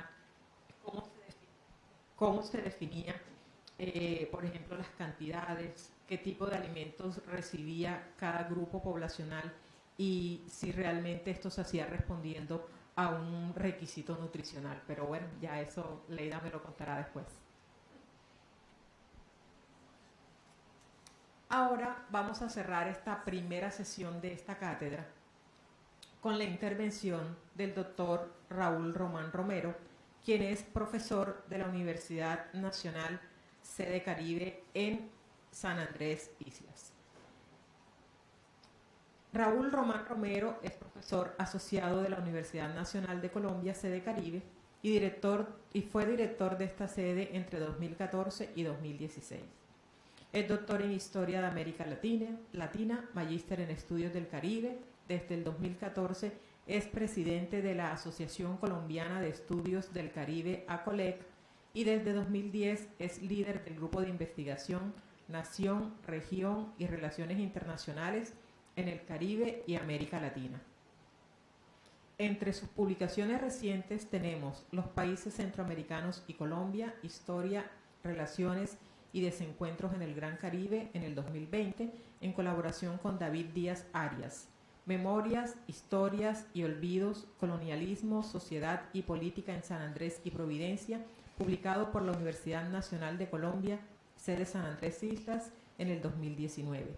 Y Celebraciones Centenarias, la construcción de una memoria nacional en Colombia, en el 2018. El doctor Raúl Román Romero ha sido conferencista y ponente en diferentes eventos académicos a nivel nacional e internacional. Hoy nos va a acompañar con su ponencia Memoria, Región y Frontera, la participación de los afrodescendientes en la independencia del Caribe neogranadino. Bienvenido, Raúl.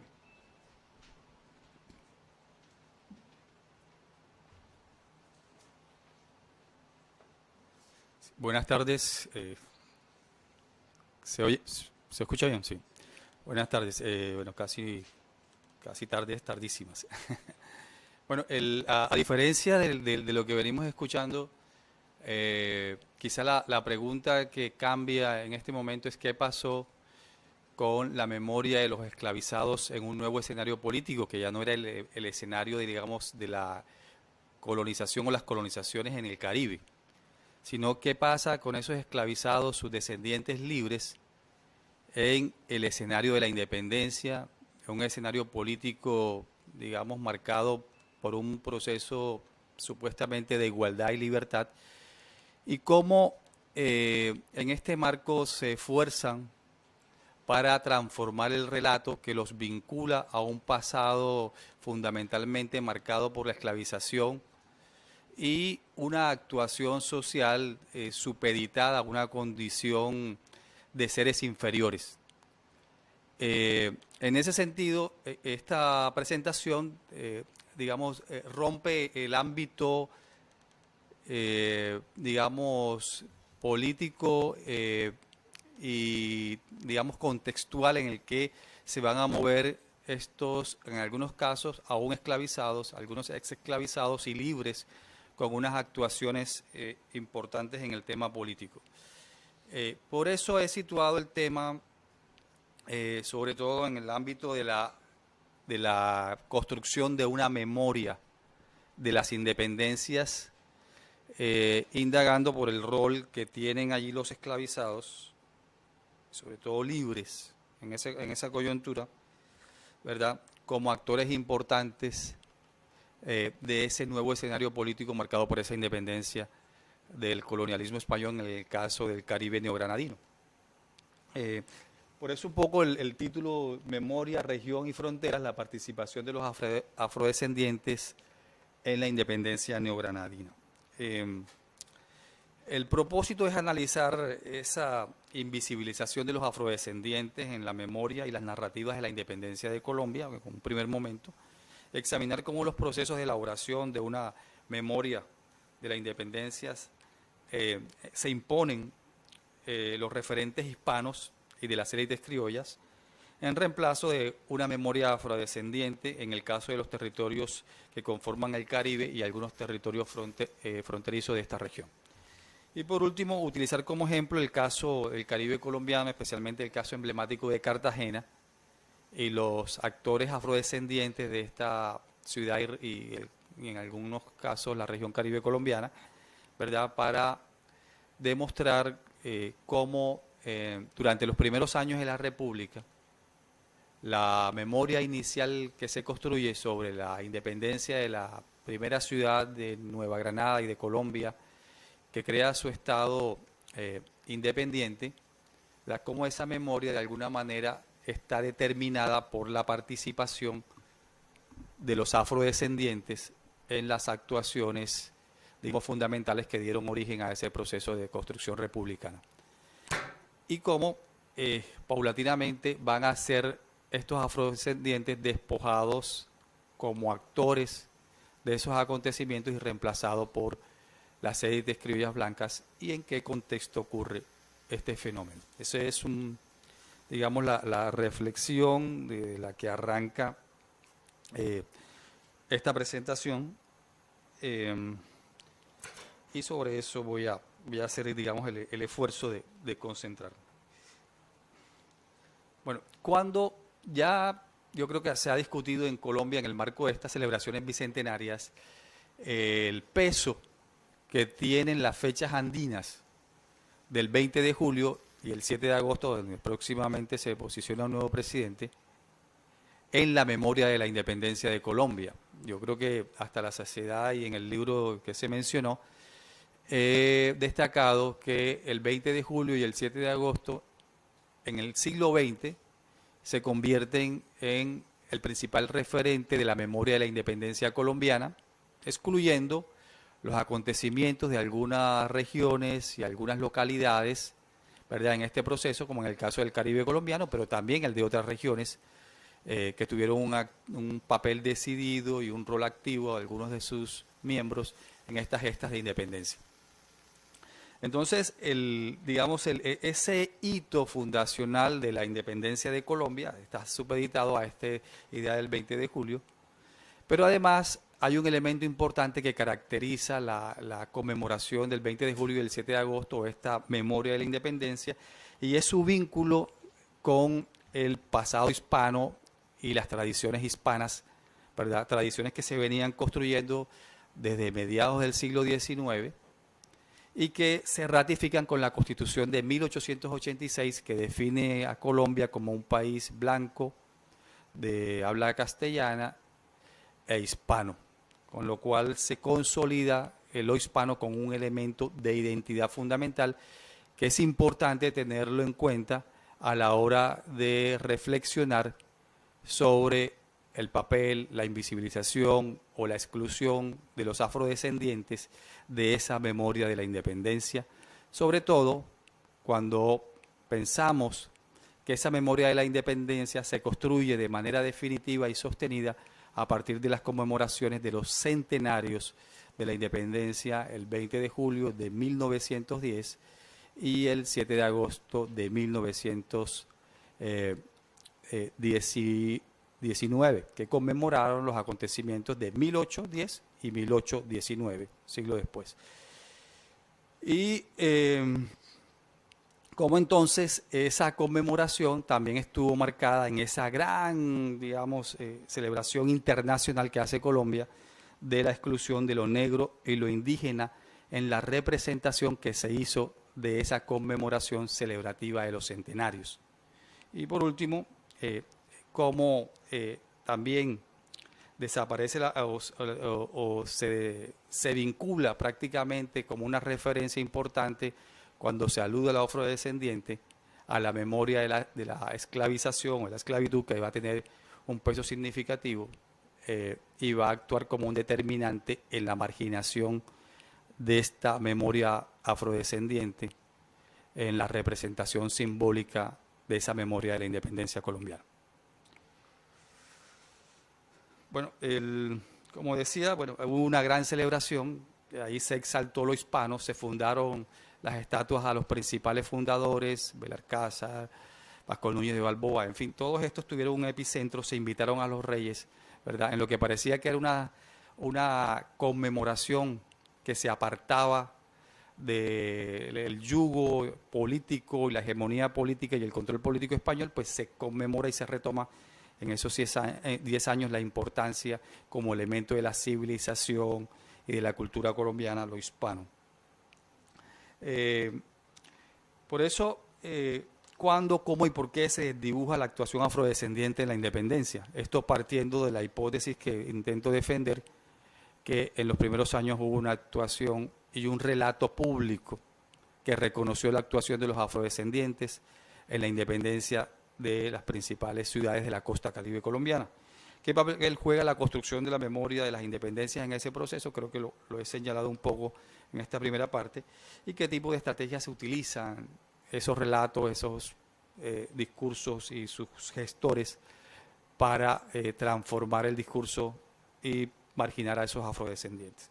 Bueno, hay tres cosas que son importantes señalar: en que el siglo XIX fue un proceso de construcción de la memoria de la independencia y estuvo en elaboración y reelaboración constante. El otro es que hubo conflictos y tensiones regionales por la construcción final de una hegemonía regional. Eso se dio de manera decidida entre las regiones que estuvieron marcadas por los centros de poder, el Cauca, Bogotá, digamos, Cundinamarca, y el Caribe colombiano, digamos, bajo el liderazgo de Cartagena.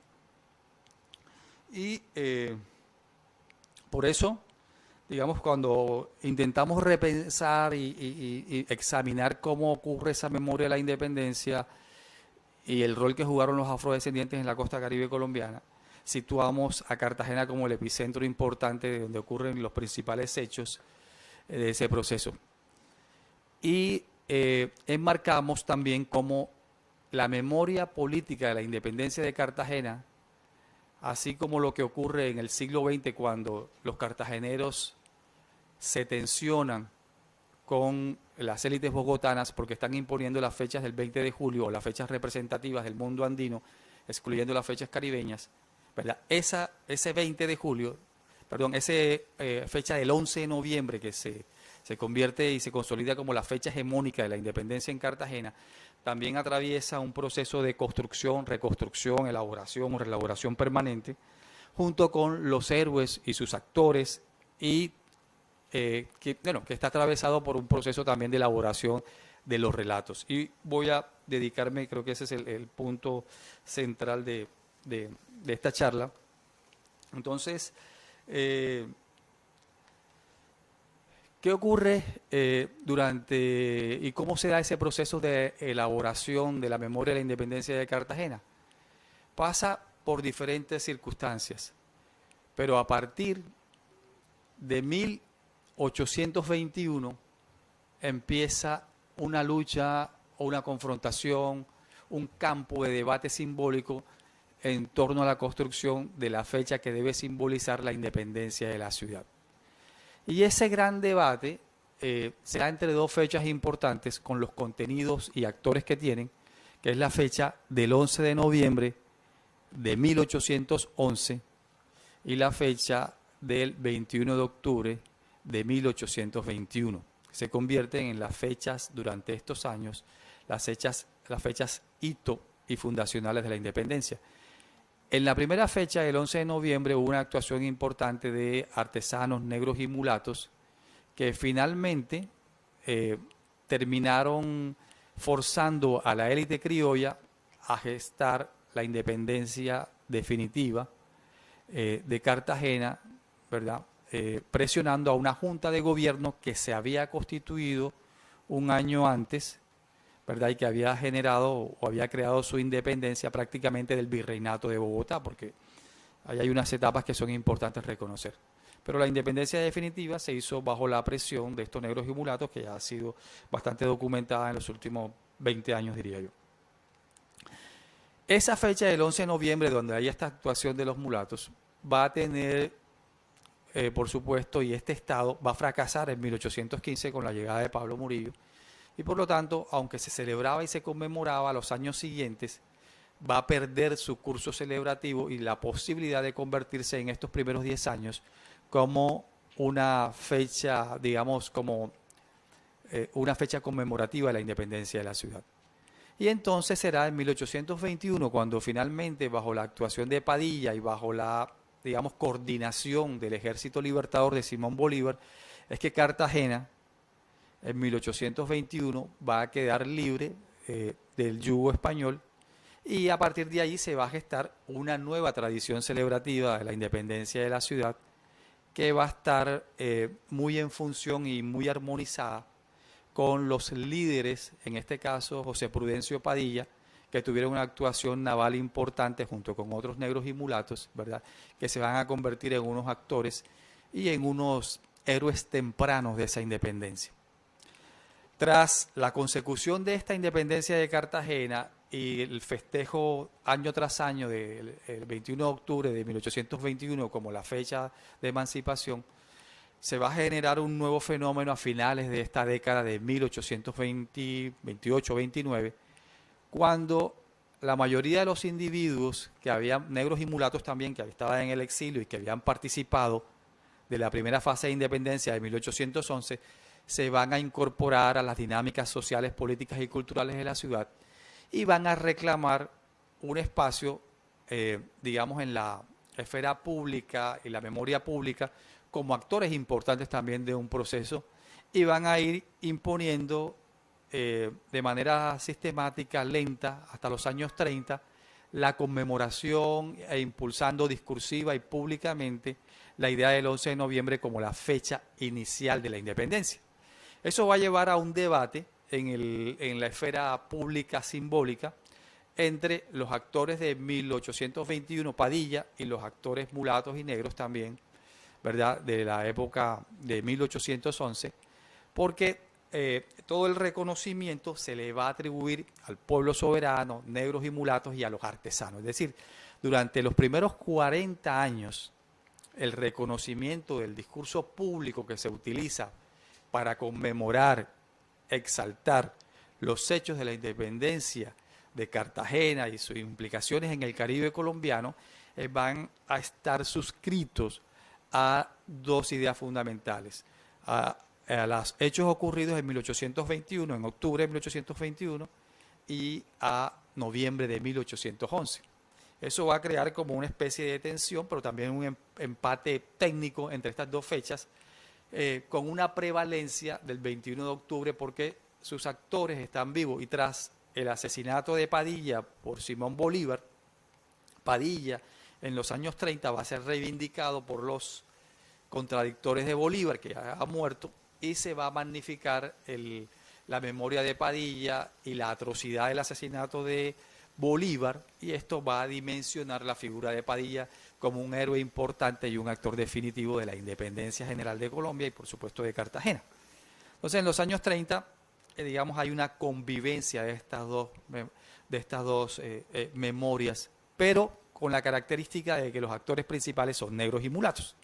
Entonces, ¿cuándo empieza a desdibujarse la actuación de negros y mulatos? Eso va a ser un proceso que va a iniciar en los años 40. Vamos a poner algunos ejemplos quizá para que se pueda entender mejor estas representaciones, con algunas citas ya de 1846. ¿Qué pasa en 1846? Que hay un relevo en el poder político, y en 1846 muchos de los descendientes de esas élites y actores del 11 de noviembre van a tener el poder en Cartagena y van a crear un acuerdo, una ordenanza en la que se va a celebrar el 11 de noviembre como fecha de independencia de Cartagena.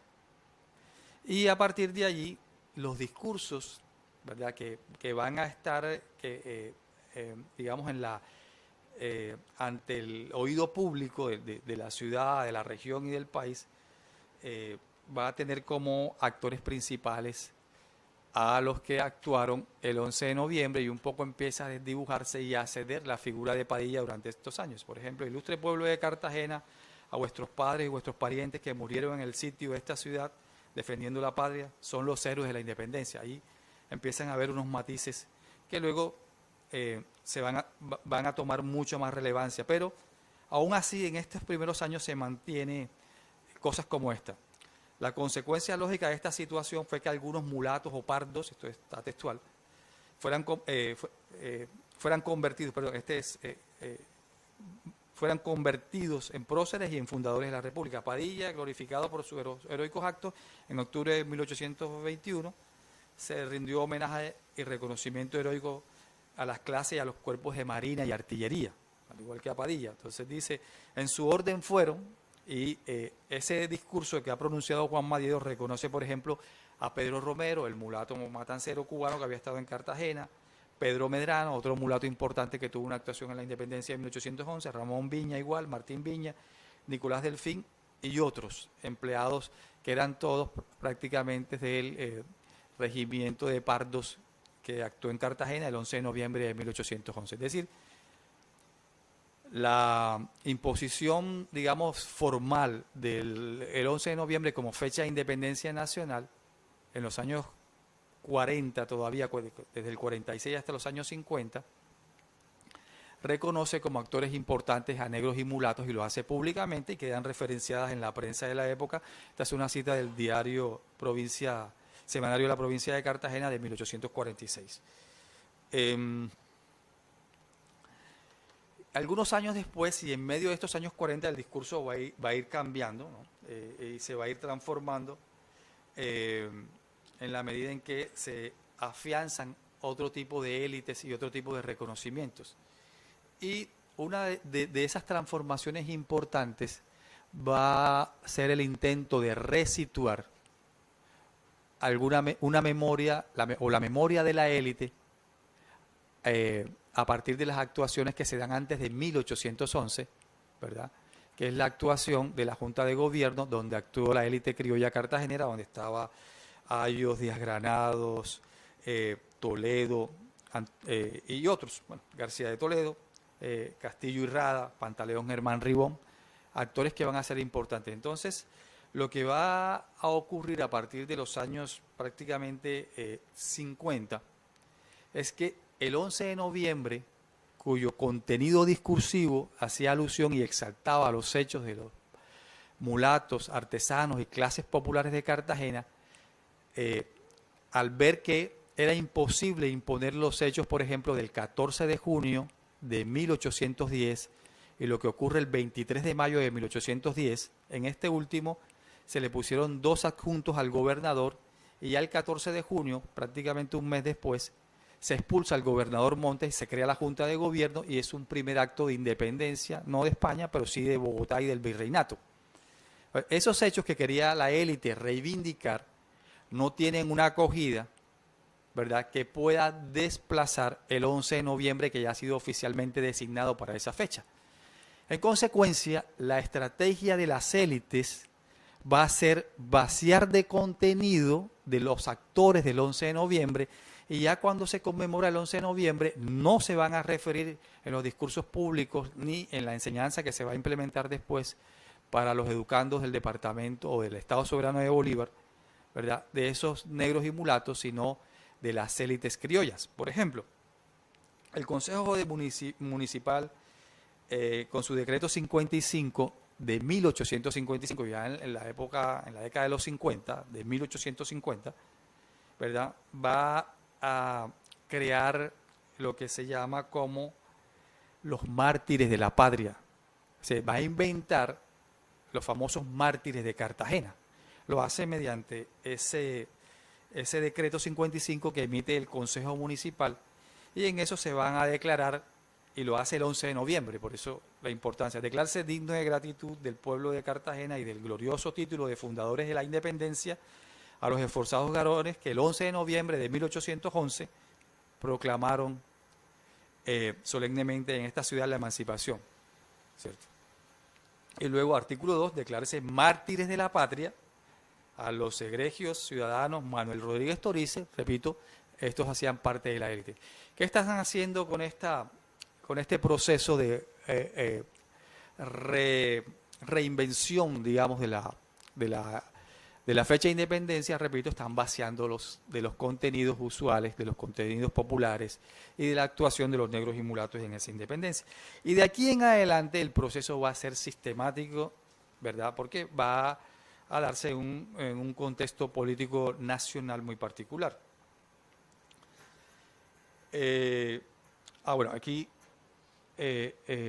también el esfuerzo de imponer el 5 de diciembre de 1815 como día en el cual terminó el sitio impuesto por Morillo, ¿verdad? Esto es para justificar y glorificar a estos individuos que fueron fusilados por Pablo Morillo, y luego el 24 de febrero que se dio ese fusilamiento. El 5 de diciembre de 1815, Murillo llega a la ciudad de Cartagena y da por terminada, lleva al fracaso esa primera república que se intenta construir.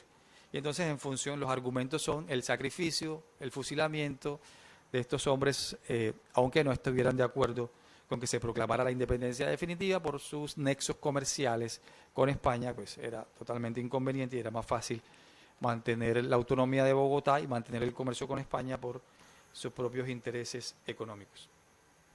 Entonces, así esta propuesta se va, digamos, exacerbando en los años 70 cuando se construye el Estado soberano de Bolívar, cuando Colombia se convierte en los Estados Unidos de Colombia a partir de 1863, y los estados soberanos tienen autonomía, tienen un presidente y van a construir la propia memoria de los estados con plena autonomía digamos, del gobierno federal. Entonces, un gobierno federal que por supuesto queda muy débil con una fuerte autonomía de estos estados, y estos estados empiezan a conmemorar allí los días de la independencia y digamos a continuar con ese proceso de vaciamiento de contenido. Una de las cosas más importantes que ocurre en ese marco de los estados soberanos es precisamente la propuesta, además de llevar a las escuelas, de cambiar el nombre de las provincias que tenían el nombre de las provincias, ¿verdad? Y que tenían estos antiguos estados soberanos de Bolívar. Y era, por ejemplo, la provincia de García de Toledo, capital Barranquilla. Provincia Torices, capital El Carmen de Bolívar. Y así, ponerle los nombres de los héroes a las provincias. Esto es en una pedagogía sistemática de los estados soberanos para reemplazar y profundizar de inmediato en la actuación de esta élite criolla en el contexto de la ciudad. Y así podríamos poner varios ejemplos de esto que va ocurriendo. La reacción importante a este proceso de invisibilización va a ocurrir con la conmemoración de los 100 años el 11 de noviembre, cuando otra vez los artesanos de Cartagena, a través de la Sociedad de Artesanos de Cartagena, intenta reivindicar el papel de Pedro Romero como artesano y líder de la independencia en el marco de esas celebraciones centenarias. Celebraciones que, por supuesto, se oponen en el plano nacional a la celebración del 20 de julio de Bogotá y se convierten en una contramemoria, pero que también van a tener su duelo en estos conflictos sociales que se dan en este mismo marco.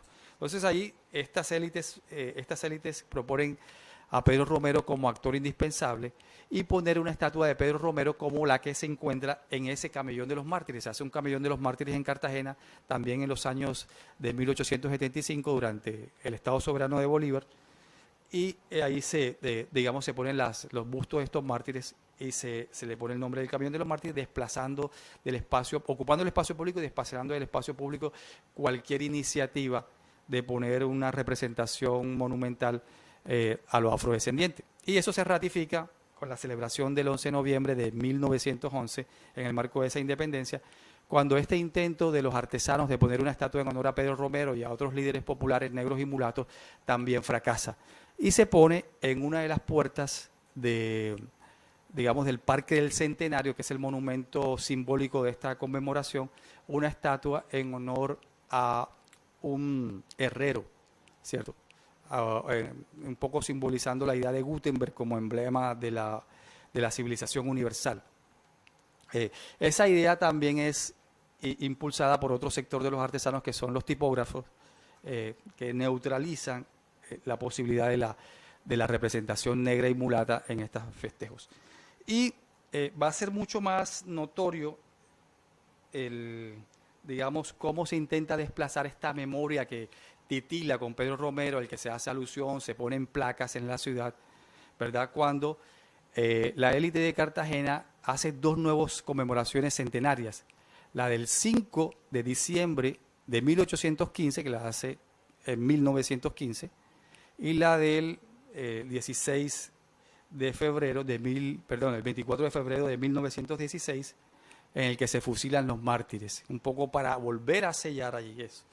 Y entonces, para poner y cerrar, dice con esta, y una que es importante, al conmemorar la ciudad heroica, los hechos que dieron el resultado final de la independencia, de que gozamos, quiere confundir en una sola gloria la de los libertadores y los conquistadores. ¿Ya? Hay un discurso importante, el tema del hispanismo, que también funciona en Cartagena, ya que unos y otros contribuyeron a darnos esta patria amada y son la más alta expresión de la raza hispana a que nos glorificamos de pertenecer con legítimo orgullo.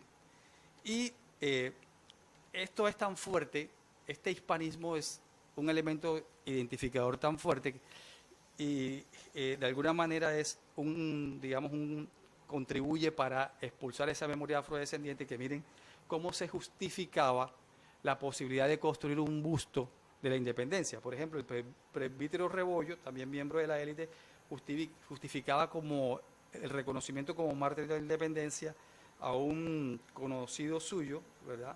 Y se refería, ahora se me escapa el nombre, pero se refería, fue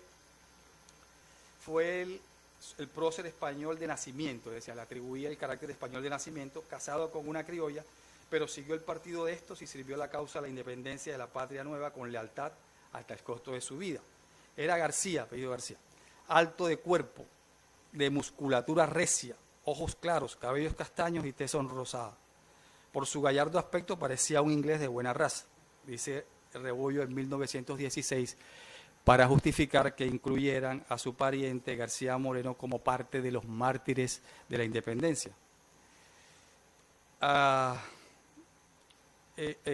Esto incluso encuentran la partida de bautismo para comprobar, sin embargo no logra ocupar una losa, digamos, de esta representación simbólica, pero lo importante que quiero señalar es cómo este proceso de construcción de la memoria de la independencia, los afrodescendientes van siendo invisibilizados, y esa invisibilización que empieza a principios del siglo XIX va a tomar nuevas relevancias en la medida en que Colombia empieza a identificarse con una tradición hispana, con un legado cultural hispano y a forjar su identidad hispana, lo cual se convierte en requisito indispensable para ser fundador de la patria en Colombia. Esa razón mantiene al margen durante estos años a los afrodescendientes hasta el nuevo bicentenario, que ha tomado unos visos diferentes y que hay un reconocimiento ya a partir de una nueva constitución, que es la Constitución del 91,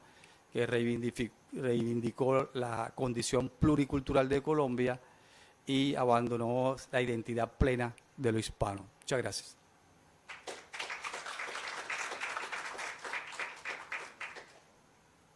Bueno, muchas gracias a Raúl. Felicitaciones porque al final lo lograste con el tiempo, como todos nuestros ponentes. Y quisiera resaltar las narrativas que están tan de moda hoy en el discurso nacional, que está complejo, ¿verdad? Que está en un momento de quiebre importante por un cambio político. Y un poco preguntar y reclamar cómo quienes están fuera de estas narrativas siempre buscan su reivindicación, pero los que están dentro siguen luchando por mantener el status quo. Y también vemos allí como unos elementos de negar la participación real del pueblo afro, indígena y mestizo en el proceso de independencia, que es tan real, en búsqueda de, como diría Quijano, un blanqueamiento. Pero seguimos trabajando en ello, ¿no? Entonces ahora invito a todos los que están acá presentes a realizar sus preguntas a los ponentes o sus apreciaciones incluso sobre esto que ellos nos han expuesto, que además es fruto de un proceso de investigación que cada uno de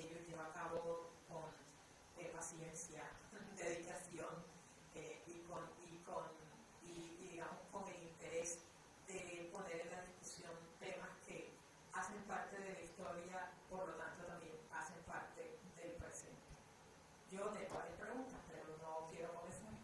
Y por allá la profesora Eliana Sánchez levanta la mano porque creo que tendrá algunas preguntas por allí, ¿no? El profesor Roberto nos va a ayudar con el micrófono.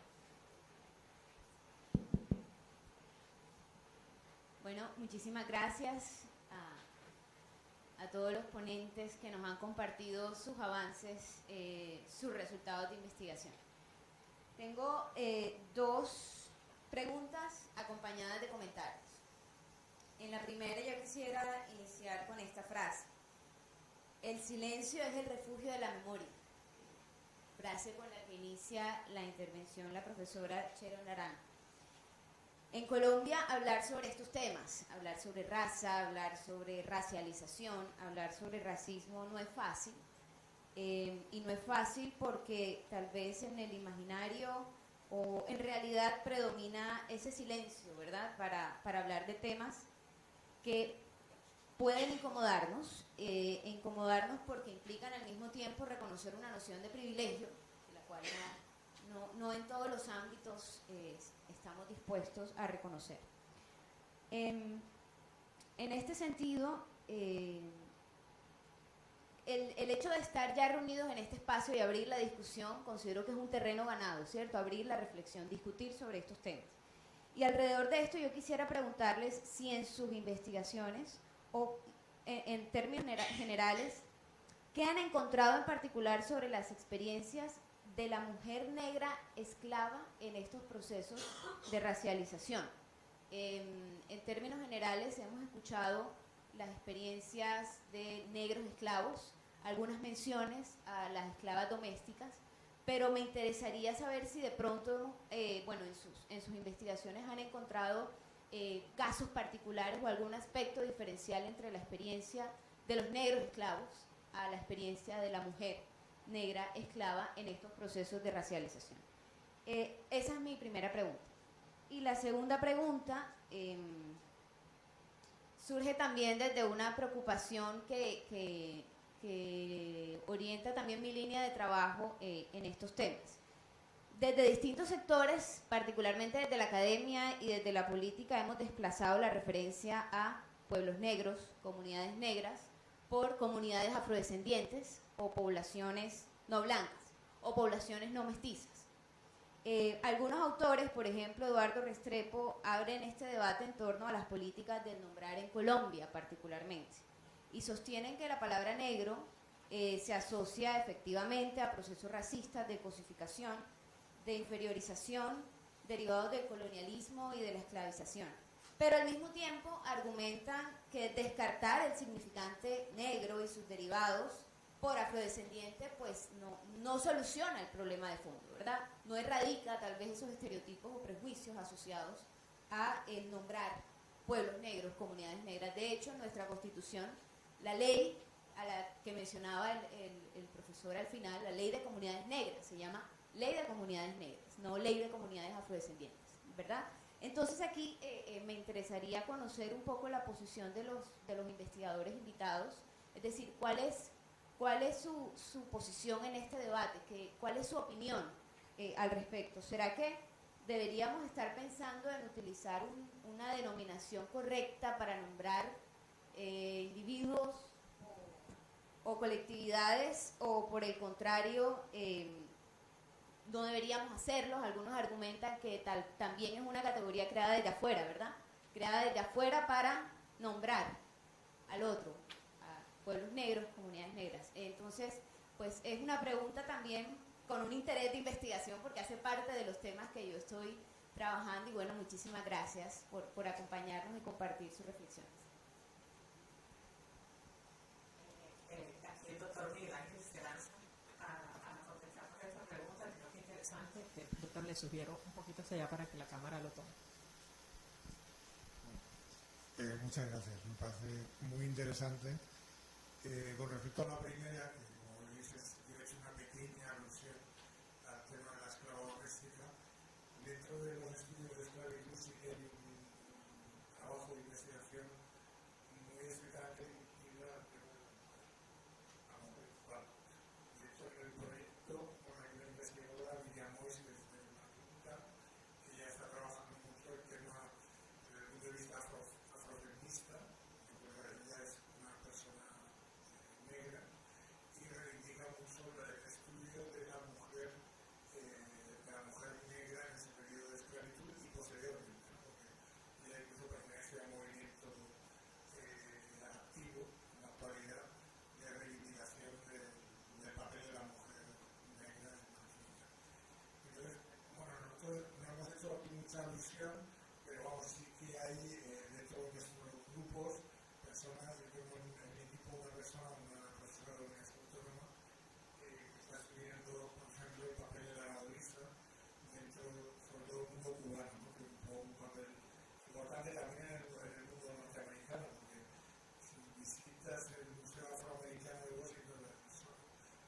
profesor de institución, hay también, ves como hay fotografías muy claramente que definen el papel de esa ama, la ama de cría, que tiene normalmente un niño o una niña blanca de la familia, que es la que cuida, a la que incluso amamanta durante un determinado periodo, que luego hay también una discusión sobre este tema, ¿no?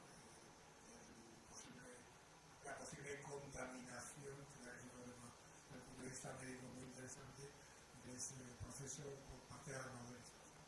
Pero sí que ese papel específico de la mujer se estudia. Por ejemplo, en el caso de Cuba, también de nuestra colega, que está estudiando el papel de las parteras, por ejemplo, dentro de ese mundo esclavo, que es muy importante, el papel también de las curanderas, lo que hacía alusión como en una tradición africana, en el mundo de la cura, digamos, de enfermedades, normalmente son las mujeres las que lo asumen, y ese papel se traslada también al campo de las haciendas, los ingenios esclavistas, ¿no? En el Caribe, o al menos en el mundo antillano, que es el que yo conozco. Eso respecto al papel de la mujer, que evidentemente hay que insistir en que hay que seguir investigando de manera monográfica. Con respecto a la denominación, es un problema que nos encontramos muy frecuentemente en nuestra investigación. Incluso hemos tenido dudas, algún problema, para poderlo expresar sobre todo en la discusión de nuestros trabajos. Nosotros hemos coordinado una exposición que se inauguró en Madrid, en el Museo de América, ahora fue en Sevilla, va a recorrer varias ciudades españolas, se inaugura también en San Juan de Puerto Rico, se va a inaugurar en breve en la ciudad de Santa Marta, y también en la República Dominicana, en la capital, en Santo Domingo, y en Santiago de los Caballeros. Es una exposición dedicada a la esclavitud y el legado cultural de África en el Caribe. Ahí es uno de los problemas que nos encontramos, que hablamos de negros, población de color, afrodescendientes, y la realidad con la que hemos chocado es que para nosotros en el mundo hispano no tiene esa connotación tan racista como puede tener el mundo anglosajón en hablar de negro, determinadas epítetos que la propia población no considera que son muy agresivas. Nos hemos encontrado con casos diferentes. Hay personas de color que se identifican más como afrodescendientes, y personas que directamente nos han dicho que no les hablemos como afrodescendientes. O sea, en una reunión en París, por ejemplo, con una profesora martinicense negra, que estamos hablando de afrodescendencia en un seminario, y a lo mejor es que yo no quiero que a mí me llamen afrodescendiente, ni me considero una persona martinicense negra. Entonces, por eso digo que también en el ámbito cultural hispano quizá se puede hablar de una manera más indistinta, pensamos. Tampoco tenemos seguridad total, que no haya determinadas poblaciones o personas que se puedan sentir mal porque consideren que se está utilizando una especie de racismo cordial, ¿no? La profesora, ¿no? Que a veces puede hacer como más suave, intentando, y sobre todo también porque, claro, tú eres una población, pero tú eres blanco, o somos blancos. Entonces, pues estamos en este caso aquí investigando. Entonces, también se puede ver como un punto de vista muy blanco el estar utilizando esos términos en un determinado cuidado, ¿no?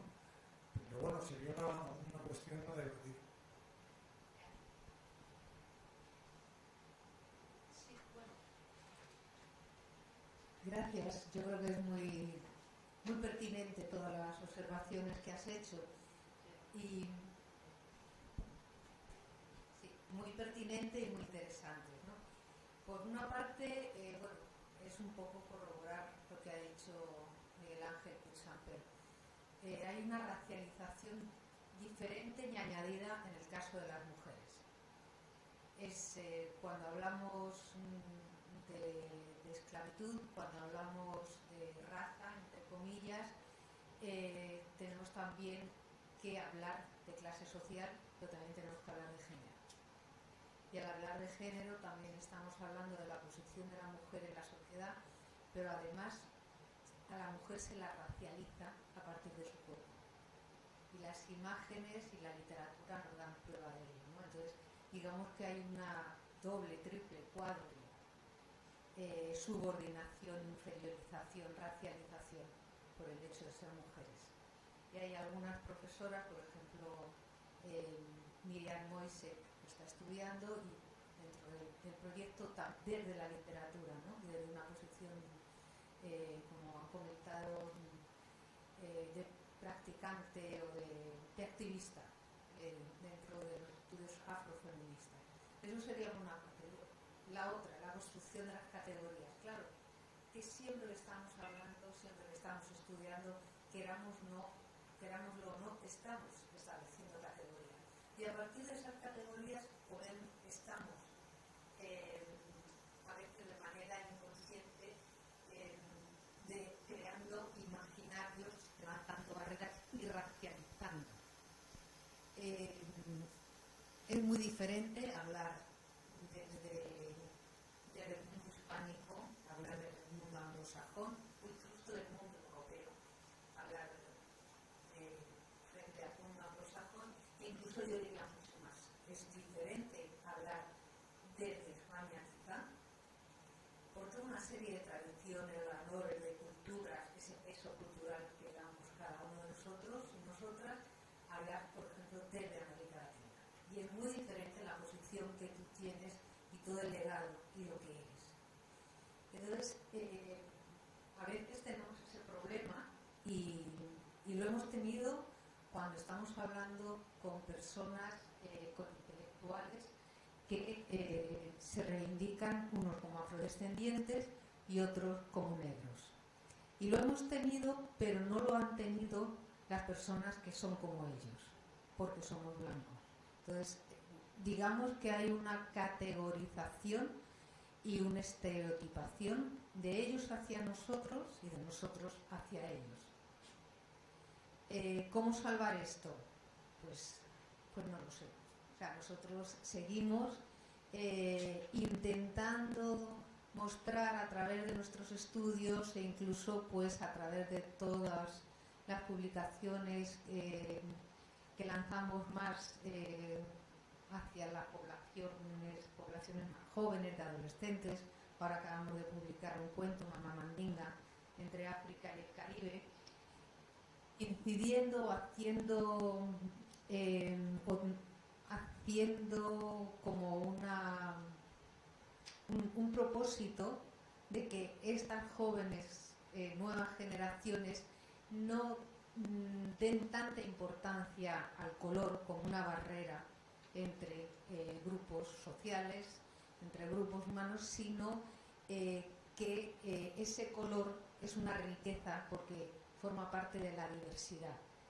Y el color lo que nos está hablando no es de esas diferencias, en lo que nos está hablando son de experiencias, de culturas, de riqueza cultural global y que es compartida. Esto es complicado. Y vuelvo a decir lo mismo, o sea, quizá nosotros al estar hablando de esta racialización, de este salvajismo con el que eran vistos, de estos procesos civilizatorios, pues quizá hay algunas personas que puedan pensar que estamos contribuyendo a seguir victimizando a estas poblaciones. Nada más lejos del interés, pero está ahí. Es un debate que permanece abierto porque las categorías existen y porque detrás de las palabras siempre hay unos conceptos y siempre hay unos intereses de lo que queremos transmitir. Entonces, muchas gracias por tu pregunta. Yo creo que tenemos que seguir debatiendo. Creo de todas formas que cada contexto es sumamente diferente. Yo al profesor Roberto González se lo pregunté hace años cuando empezamos con el proyecto y él me habló de la cátedra de afrodescendientes. Entonces le pregunté, ¿pero en Colombia son afrodescendientes o quieren ser ellos identificados y ellos se identifican como negros? Y me dijo, depende. Entonces, bueno, es un problema bastante complicado. Bueno, pues muchas gracias. Es también para el profesor Miguel Ángel. Me interesó mucho esas patologías que mencionaba, y una en particular era esta de disestesia, que sería como una suerte de indefensión aprendida en lenguaje psicológico, no sé, una indefensión. Preguntaba si había como estudios de la, no sé, si ángulos o estudios aparte, bueno, que se está realizando de cómo ver esas patologías o anomalías del esclavo. Y no sé si en la discusión esta de Casa Grande y Senzala o toda esta literatura brasilera hay como más difusión, o dónde está como el grueso de documentación similar o cercana a eso.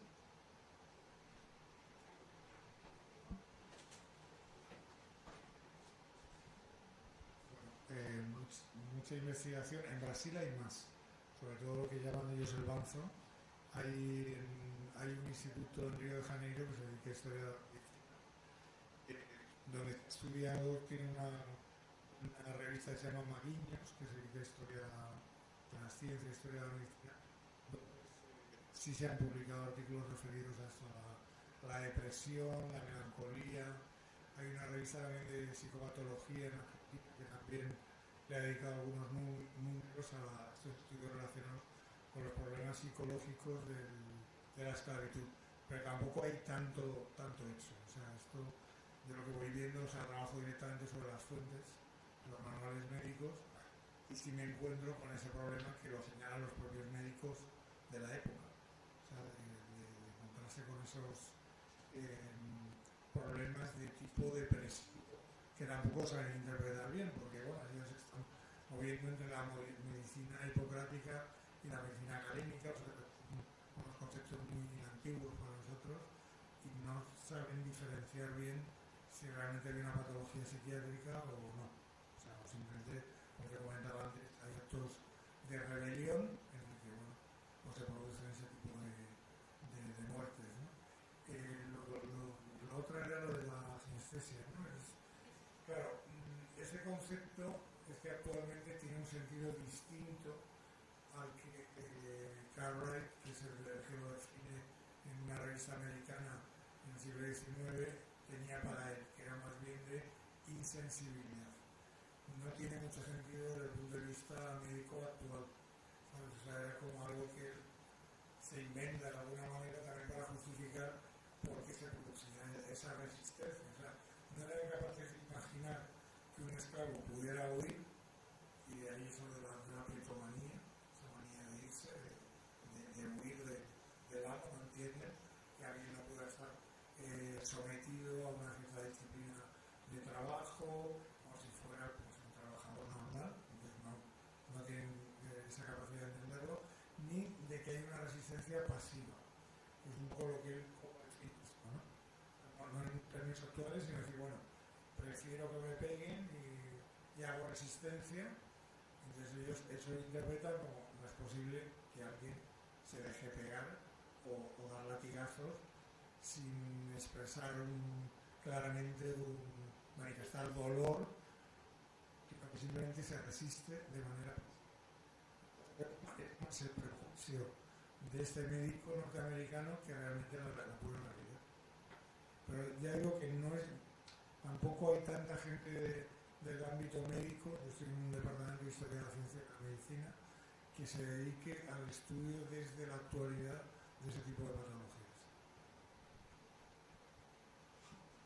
Bueno, buenas tardes. Mi nombre es Rosiris. Vengo acá como invitada externa. Yo estoy en la maestría de educación. Ya estoy en cuarto semestre. Estoy en mi última investigación sobre la cátedra de estudios afrocolombianos. Me llama mucho la atención. Bueno, hemos tenido acá muchos referentes, desde lo médico, de alguna forma bioétnico. Sí, me llama mucho la atención de pronto desde el ámbito educativo qué se maneja, qué categorización hay con respecto a este tema. Como segunda medida, quiero hacer preguntas, reflexiones, compromisos, porque realmente la situación hoy día es más que todo cultural, ¿sí? Y debe pasar a través del tiempo, de las nuevas generaciones, todos estos cambios desde el punto de vista emblemático como ciudadanía colombiana, porque como es bien dicho, la categorización y la subordinación que hay con respecto al tema es muy amplia. Es decir, no es menester hablar de estos temas desde el punto de vista reflexivo, porque precisamente la ley 70, que acoge el decreto 1122, que habla sobre la CEA, que es la Cátedra de Estudios Afrocolombianos, es obligatoria en el área de ciencias sociales dentro del plan de estudio a nivel curricular estatalmente, pero que desafortunadamente no se da y se categoriza solamente como festividades folclóricas con K en una fecha específica, 12 de octubre, 7 de agosto, 20 de julio, ¿sí? Pero no se teje un hilo conductor desde los estándares curriculares hasta lo cultural, o sea, la propia vivencia como tal. Yo soy directora de un jardín infantil, hice un ejercicio hace 2 años, bueno, antes de la pandemia, y decoré el colegio bien lindo, es decir, colores normales, de color colorido, amarillo, azul, rojo, la figurita, etc. Este año cambié y coloqué un niño indígena, un niño, pues ya no sé si decir, y ser imprudente y decir si un niño de color, si un niño de raza, si un niño afrocolombiano, afrodescendente, bueno, y hay muchas categorías. De hecho, el DANE categoriza a los afros como grupos NARP. Los grupos NARP, que son negros, afrodescendientes, raizales y palenqueros. O sea, se complica más la situación. Eso es aquí en Colombia. Entonces, es muy complicado. Tienen una ruta muy amplia a seguir, porque realmente el tema es más cultural. ¿Qué me pasó en el ejercicio? Cuando los padres de familia llegaban al colegio, el impacto fue impresionante. ¿Cómo así? ¿Y esto por qué? O sea que la diversidad se comprende más desde lo visual. Esa es mi reflexión particular, ¿sí? Desde lo visual. Porque mientras en los medios de comunicación nos hablan de afrocolombianidad, ahora con los nuevos estatutos, con los nuevos, el nuevo presidente, ¿verdad? Es de pronto la persona que ha incursionado más a partir de los medios de comunicación sobre ese tema. Realmente antes no se hacía. Entonces, mi reflexión, tenemos una vicepresidenta afrocolombiana, afrodescendiente, no sé cómo, de verdad, sí, pero mi reflexión es desde el punto de vista educativo, ¿qué hay para enseñar? La profe dice todo, pero de verdad que yo, como ciudadana, es más, a nivel internacional hay estudios desde 1911, una profesora, bueno, ya ha dejado el legado a otros dos docentes, se llama Tonya Dorden, que habla sobre pedagogía culturalmente receptiva y pedagogía culturalmente relevante. ¿Qué tratan estos estudios? De formar a los docentes, ¿sí? Porque mientras hay comunidades de escuelas afros, en ese colegio imparten docentes afros, pero también hay profesores que no son afros. Entonces hay un choque de culturas, y si nosotros vamos a iniciar desde la base educativa, que es el preescolar o los niños más pequeñitos, ¿cómo se debe hacer? Esa es una reflexión muy amplia. Aquí hay que hablar de todo.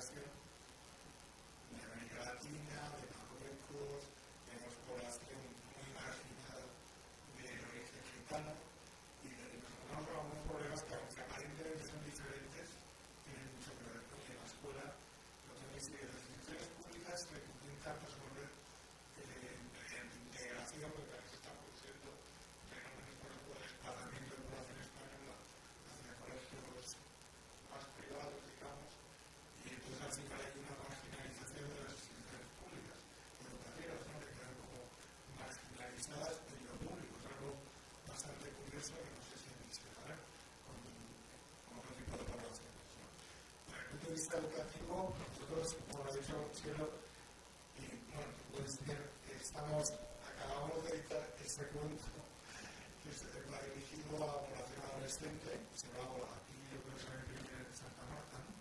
Si lo quieres ver, y está dirigido a chicos de 12 a 17 años más o menos. Quizás faltaría algún tipo de material didáctico más infantil, eso faltaría, y bueno, formaría parte de lo que habría que hacer, pues desde cuentos, probablemente, no sé cómo llaman aquí, películas de dibujos animados,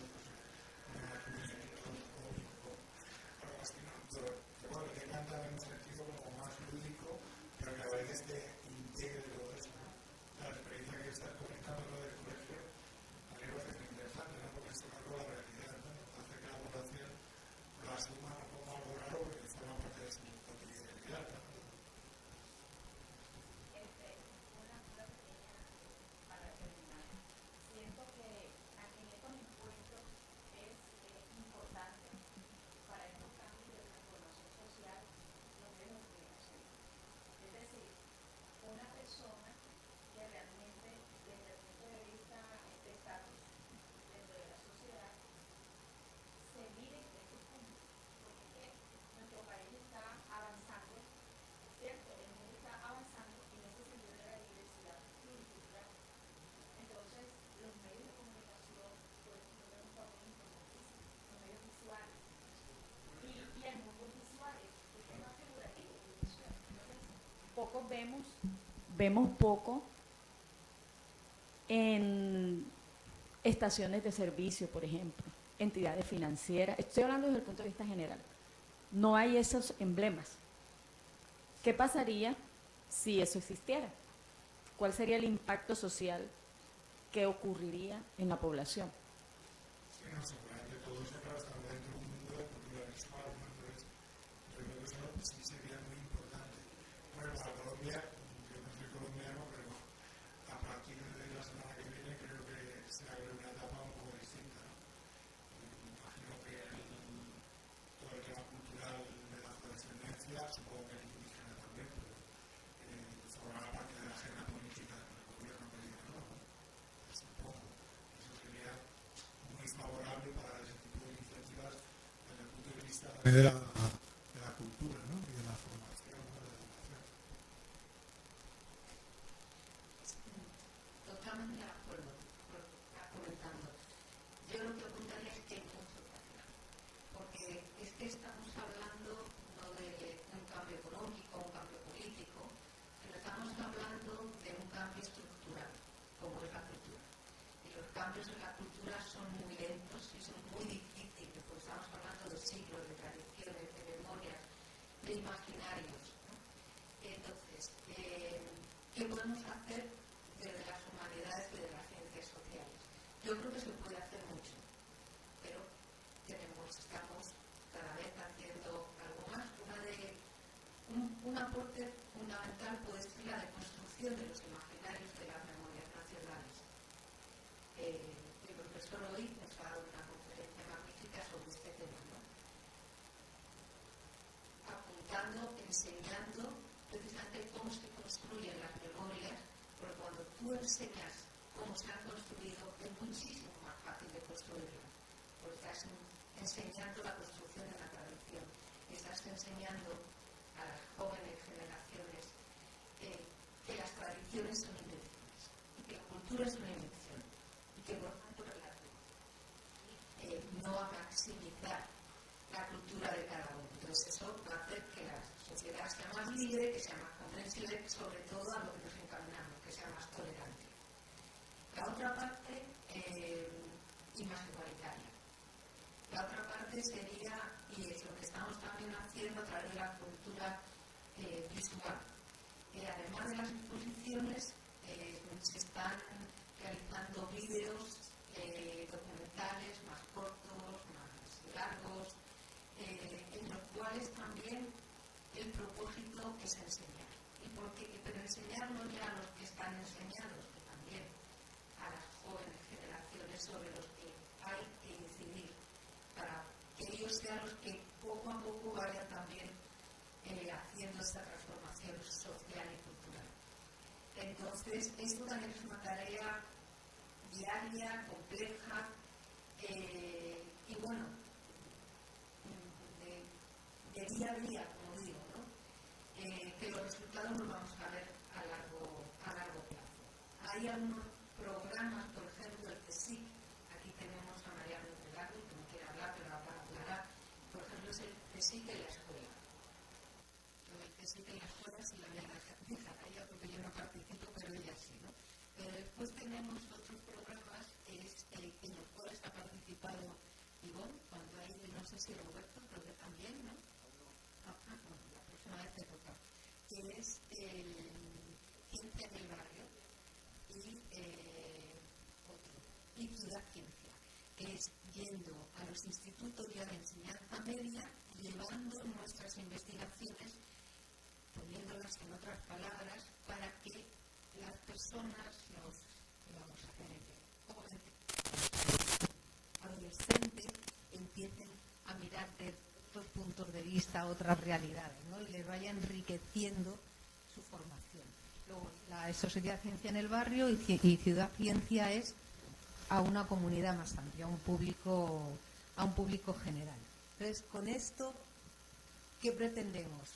Yo creo que es fundamental que los investigadores, que los profesores, pero fundamentalmente los investigadores, no nos quedemos en el archivo y no nos quedemos solo en nuestros despachos y en nuestras habitaciones trabajando. Tenemos que hablar a la sociedad, tenemos que enseñarles, mostrarles, debatir con ella lo que estamos investigando y a lo que estamos llegando. Tenemos que hacer esto porque es la única manera, o es una de las maneras, no la única, de empezar a trabajar por el cambio social y por el cambio cultural. Y esto es una responsabilidad nuestra, de los humanistas o de los historiadores, de los científicos sociales, de todos los que nos dedicamos a estos temas. Nosotros en el proyecto también hicimos un primer libro, me lo decía Leida, y lo hacemos en español, pero también lo hacemos en inglés, para que tenga una difusión más amplia, ¿no? Que llega a una población mayor. Y se llama El Caribe, origen del mundo moderno. Y también participamos varios que estamos aquí, Roberto sí que participó, también participó María, Ruiz del Árbol, Leida, Miguel Ángel, yo. Y este libro está online, luego te podemos dar la dirección si quieres, pero bueno, Caribe, origen del mundo moderno, ahí está. Y está destinado fundamentalmente a profesores de enseñanza media, para que tengan un instrumento que, por supuesto, no es un instrumento que abarque todo, no es un instrumento cerrado, pero bueno, es un instrumento que pensamos que recoge varios puntos de vista y varios temas sobre este mundo caribe que ayudó a la formación y que fue el epicentro de la formación del mundo moderno, que es lo que nosotros también queremos llevar, no solamente a los lectores del Caribe o de América Latina, que quizá lo sepan por sus enseñanzas, ¿no? Y por su educación, sino al resto de los colegas. Y yo quiero darle la palabra a María Ruiz del Árbol para que nos hable de la importancia del CSIC en la escuela y de la importancia, sobre todo, no del CSIC en la escuela, sino de la educación como un motor de cambio. Bueno, mucho me muero de vergüenza, porque claro, aquí todos los expertos en el mundo caribeño y la experta en educación. Nada, simplemente suscribir lo que comenta Chelo y desde el CSIC animaros a todos a que os metáis en la página del CSIC en la escuela y en la del proyecto y tomar una idea que se ha apuntado al principio y que a mí me parece que es la clave de todo, que es la formación de los maestros. Está muy descuidada, en España descuidadísima, no sé cuál es la situación en Colombia, y sobre todo en las etapas de educación infantil.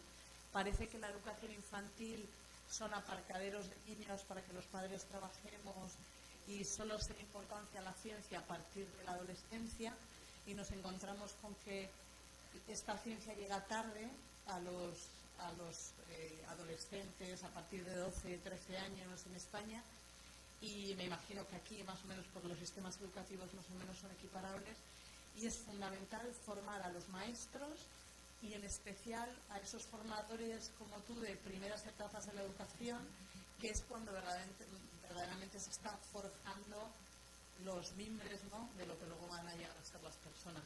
Y en este sentido, pues como subrayó Chelo, la historia es fundamental para desarrollar ese espíritu crítico. Y me ha encantado la conferencia del profesor Román, porque ha mostrado cómo esas construcciones son muy recientes, se pueden desmontar. Y bueno, yo soy arqueóloga y esas construcciones recientes muchas veces echan mano de pasados muy remotos y parece que no nos atrevemos a cuestionarlos. Y pues hay que dar a esas generaciones, pero en especial a los maestros, las herramientas para que sean capaces de criticarlas y de asumirlas, pero sabiendo que son...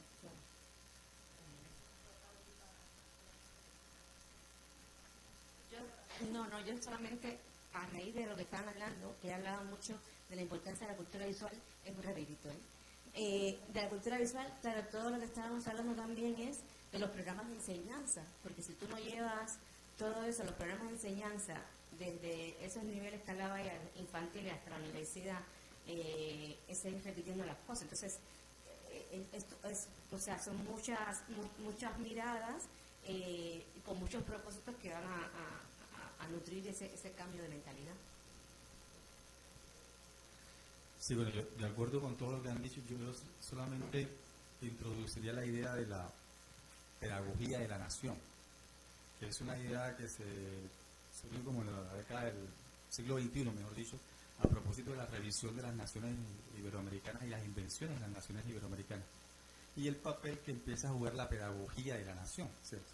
Eso, por ejemplo, de que en Colombia desde 1886 se implementara el proyecto más duradero del Estado-Nación y se lograra un avance en la modernidad de la construcción del Estado colombiano, pasó por una pedagogía de la nación, pasó por un himno nacional, pasó por el tema del escudo, de la bandera y cómo se implementó eso en la enseñanza.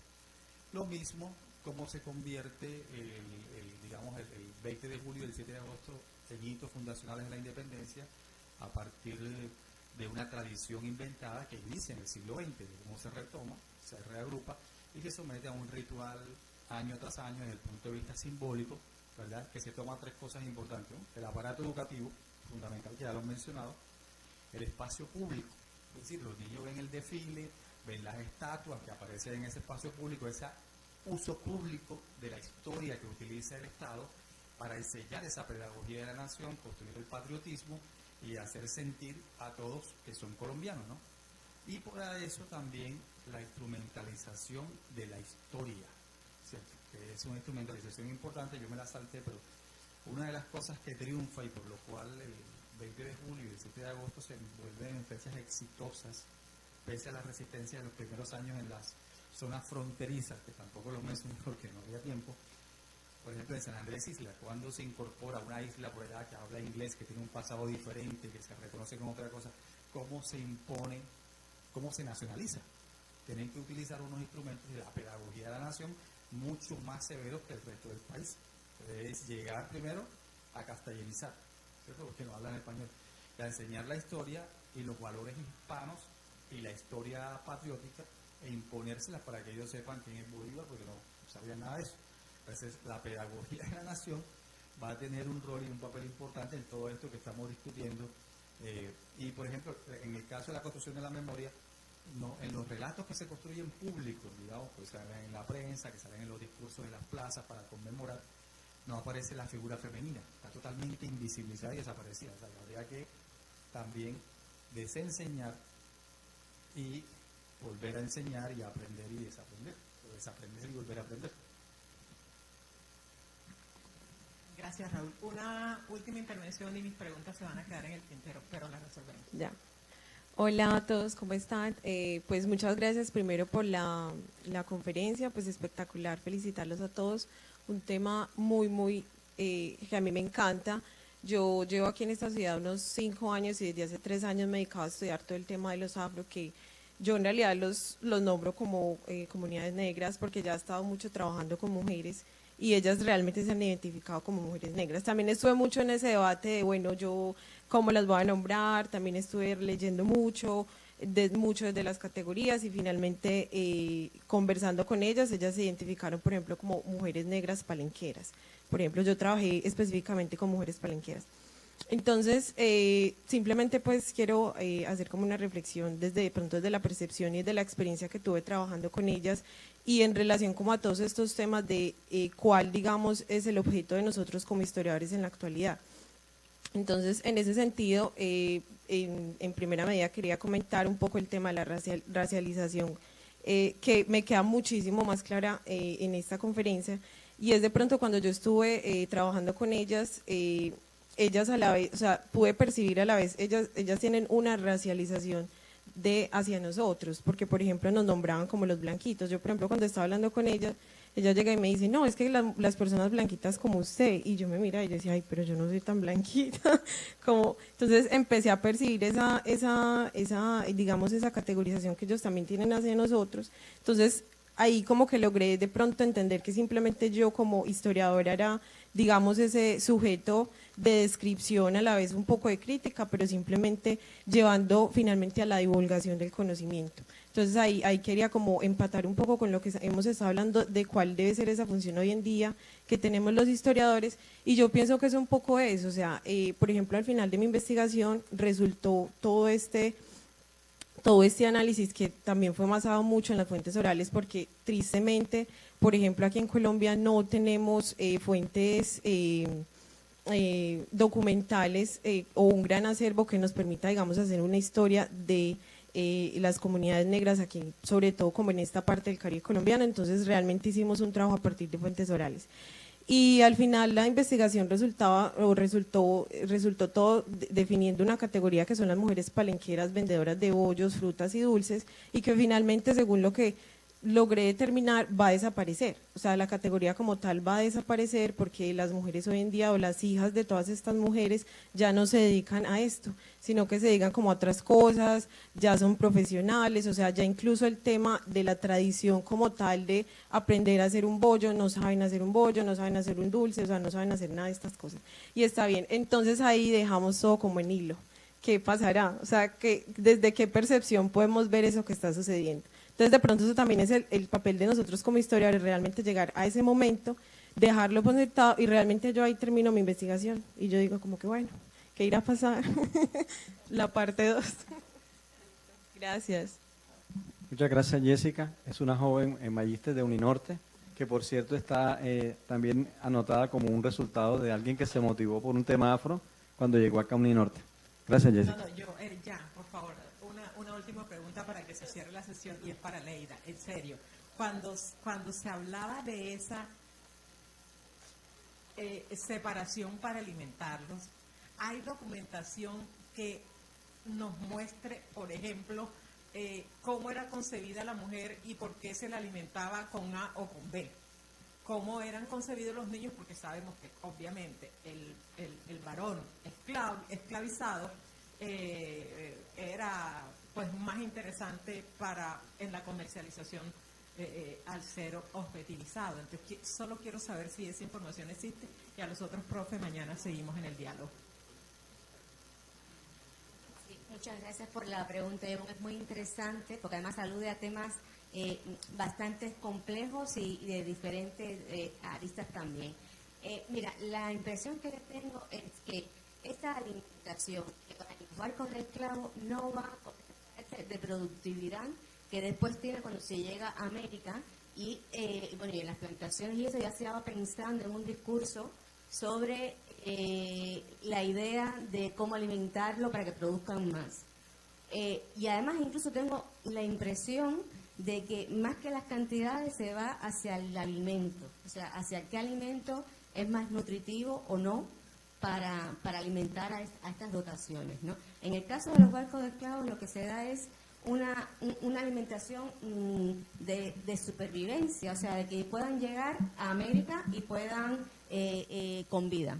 Entonces, cuando tú ves la documentación, lo que se alude es a cantidades, más que a dosis o a raciones con determinadas cantidades en el plato, ¿no? Sino, pues, montones de ñames, 1000 otras provisiones o plátanos, pero no está orientado hacia ese nivel de productividad que después se va a desarrollar en América, ¿no?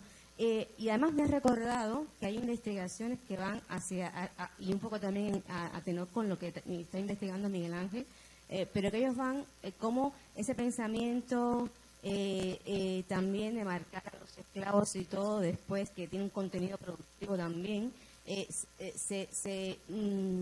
se cuela, ¿no?, dentro del pensamiento médico. En el caso de la alimentación, esto realmente, aparte, siempre digo que esto es con cuidado decirlo, porque son trabajos que están en progreso, que yo no me atrevo a dar conclusiones definitivas. La impresión que tengo, te comento, de hecho, los estudios hablan de que estos barcos van con provisiones para el consumo, o sea, son muchos días, largas duraciones de travesías, van pensando más en eso.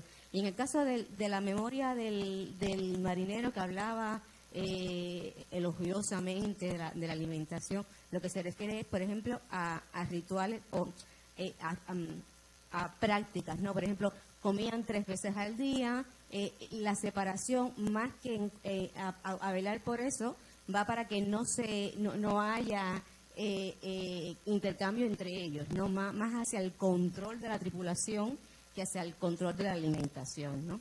Entonces, todas estas cuestiones van como que permeando este tipo de planteamiento, ¿no? Bueno, muy ambiciosamente le hemos dado, digamos, un cumplimiento a nuestro objetivo esta tarde en esta primera sesión de la Cátedra Afro. Agradecerle a los ponentes, agradecerle a los participantes e invitarlos mañana a nuestra segunda sesión, porque también tendrá temas muy interesantes.